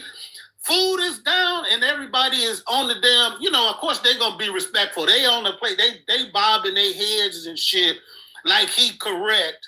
And he just said lie after lie. Well, they can't challenge him during a football game. What did they say about Colin Kaepernick? You want to get politics out of football? He shouldn't be there according to MAGA. According to MAGA, you don't want politics. Exactly. He shouldn't even be. He should have. If you want to have him swear in the new military personnel, let him do that and leave. He should not be out there being able to say that stuff, because the right were adamant they don't want politics in sports. But right, and he was there to publicize because he wanted to praise the ownership of the Washington Redskins, the Washington Commanders. He's politicking to get them to name the stadium Trump Stadium. He's going to get it. You know that man. That man is tired of winning. He's going to get that. I mean, no. You don't think so? NFL, them owners don't play that. They're in a club. They voted many times to keep him out of the NFL. He wanted to buy a team, and the NFL, as the owners voted no to him. He got a lot more power behind him now than he did as Donald Trump, the citizen, though. I mean, you got people caving on lawsuits and everything. One thing he can't do is he can't necessarily touch their money like that. He can probably say boycott it, but he's the one take the whole fucking NFL. That man to take the whole fucking NFL off the air to get at to them. He's going to the games himself, man. He's going to the games himself and say he loves football. I don't know. Turn around and say, look, don't watch it because they won't name a stadium after me. Shit, he's said that about some of his own damn friends. Yeah, he'll do that. I gotta move it on. Yeah, if you go after Trump could have been telling people how great you were for 20 years. The minute you ever fallen out for him, your ass is Satan. Hey, just one more thing I wanted to say before I get off is, people, listen, save your money. Don't be out here power spending and shopping till you drop for Thanksgiving, Christmas, none of that. Save your money, man. This economy is getting to a pinch point. It's getting squozed by AI. And when the bubble bursts, you're going to wish you had a listen instead of having a big, beautiful Christmas with everything that's overpriced. Save your money. So you don't buy into short-term pain for long-term gain. Sound like you're saying it's the opposite. No, I'm saying. You're saying things are about to get worse. Yes, things are about to get worse. And you can just imagine with 40 million people either losing or being unable to afford their health care, there's a domino effect in everything. Yeah. There's cuts to the SNAP and the other programs in the big, beautiful bill that's about to happen that nobody is paying attention to. Hundreds of billions of dollars have been pulled out of Social Security and Medicaid and Medicare. So what I'm doing is I'm starting. What? Let me ask you before I let you go. What is the goal of this? To me, it almost sounds like what Trump via Doge and this whole Project 20. It's almost like you're up at 30,000 feet in the 747 full of passengers, and you actually put a toddler in the captain's seat and allow him to just push. I mean, it literally sounds like somebody got in there with the intention to deliberately crash the aircraft. Why is he gutting all these programs? Look, all I can see is part of his personal grift and also gifts to his friends that help him become what he is. All of this stuff, all of the cuts they made was made in order to give the wealthy another big tax break or continue the tax break they had. Now, we know the tax break didn't work because why would he have to extend it? We wasn't expanding with the tax break he gave him the last time. Now he's going to give it to him again when we need the money going back into the coffers so we can support ourselves. Like we are talking about make America great again. They talking about we're going to pull all of this money from the middle and lower class that it should be going to them. We're going to pull it. We're going to give it to rich people because somehow it's going to trickle down. Well, as MAGA React says, we'll get it back in the tariffs. I got to move it on, though. Didn't count. I don't know about that, by the way, but thank you for coming through. All right. Moving on with the program real quick. Wow, no shit being in the president. Give him more power. Amazing insight to do. Home just wants to get rich. Don't we all? Yeah, that's because what's most important is getting his name on the stadium, not fixing the country or any other fucking bitch promises, man. Well, look, like I said, I do believe that President Trump likes to have his name in lights, wants to have look, Trump would love to have probably aircraft carriers and everything else named after him. I mean, statues, you name it. He kind of wants to have that Saddam Hussein, Stalin aura around him where everything is named after him. I mean, they got Trump RX, drugs. I mean, my guess is if they get rid of the Affordable Care Act and he put something else in place, he's going. Obamacare is not what that was called. That was called that way because the Republicans wanted to pin Obama's name to it. Obamacare is not the official name for that.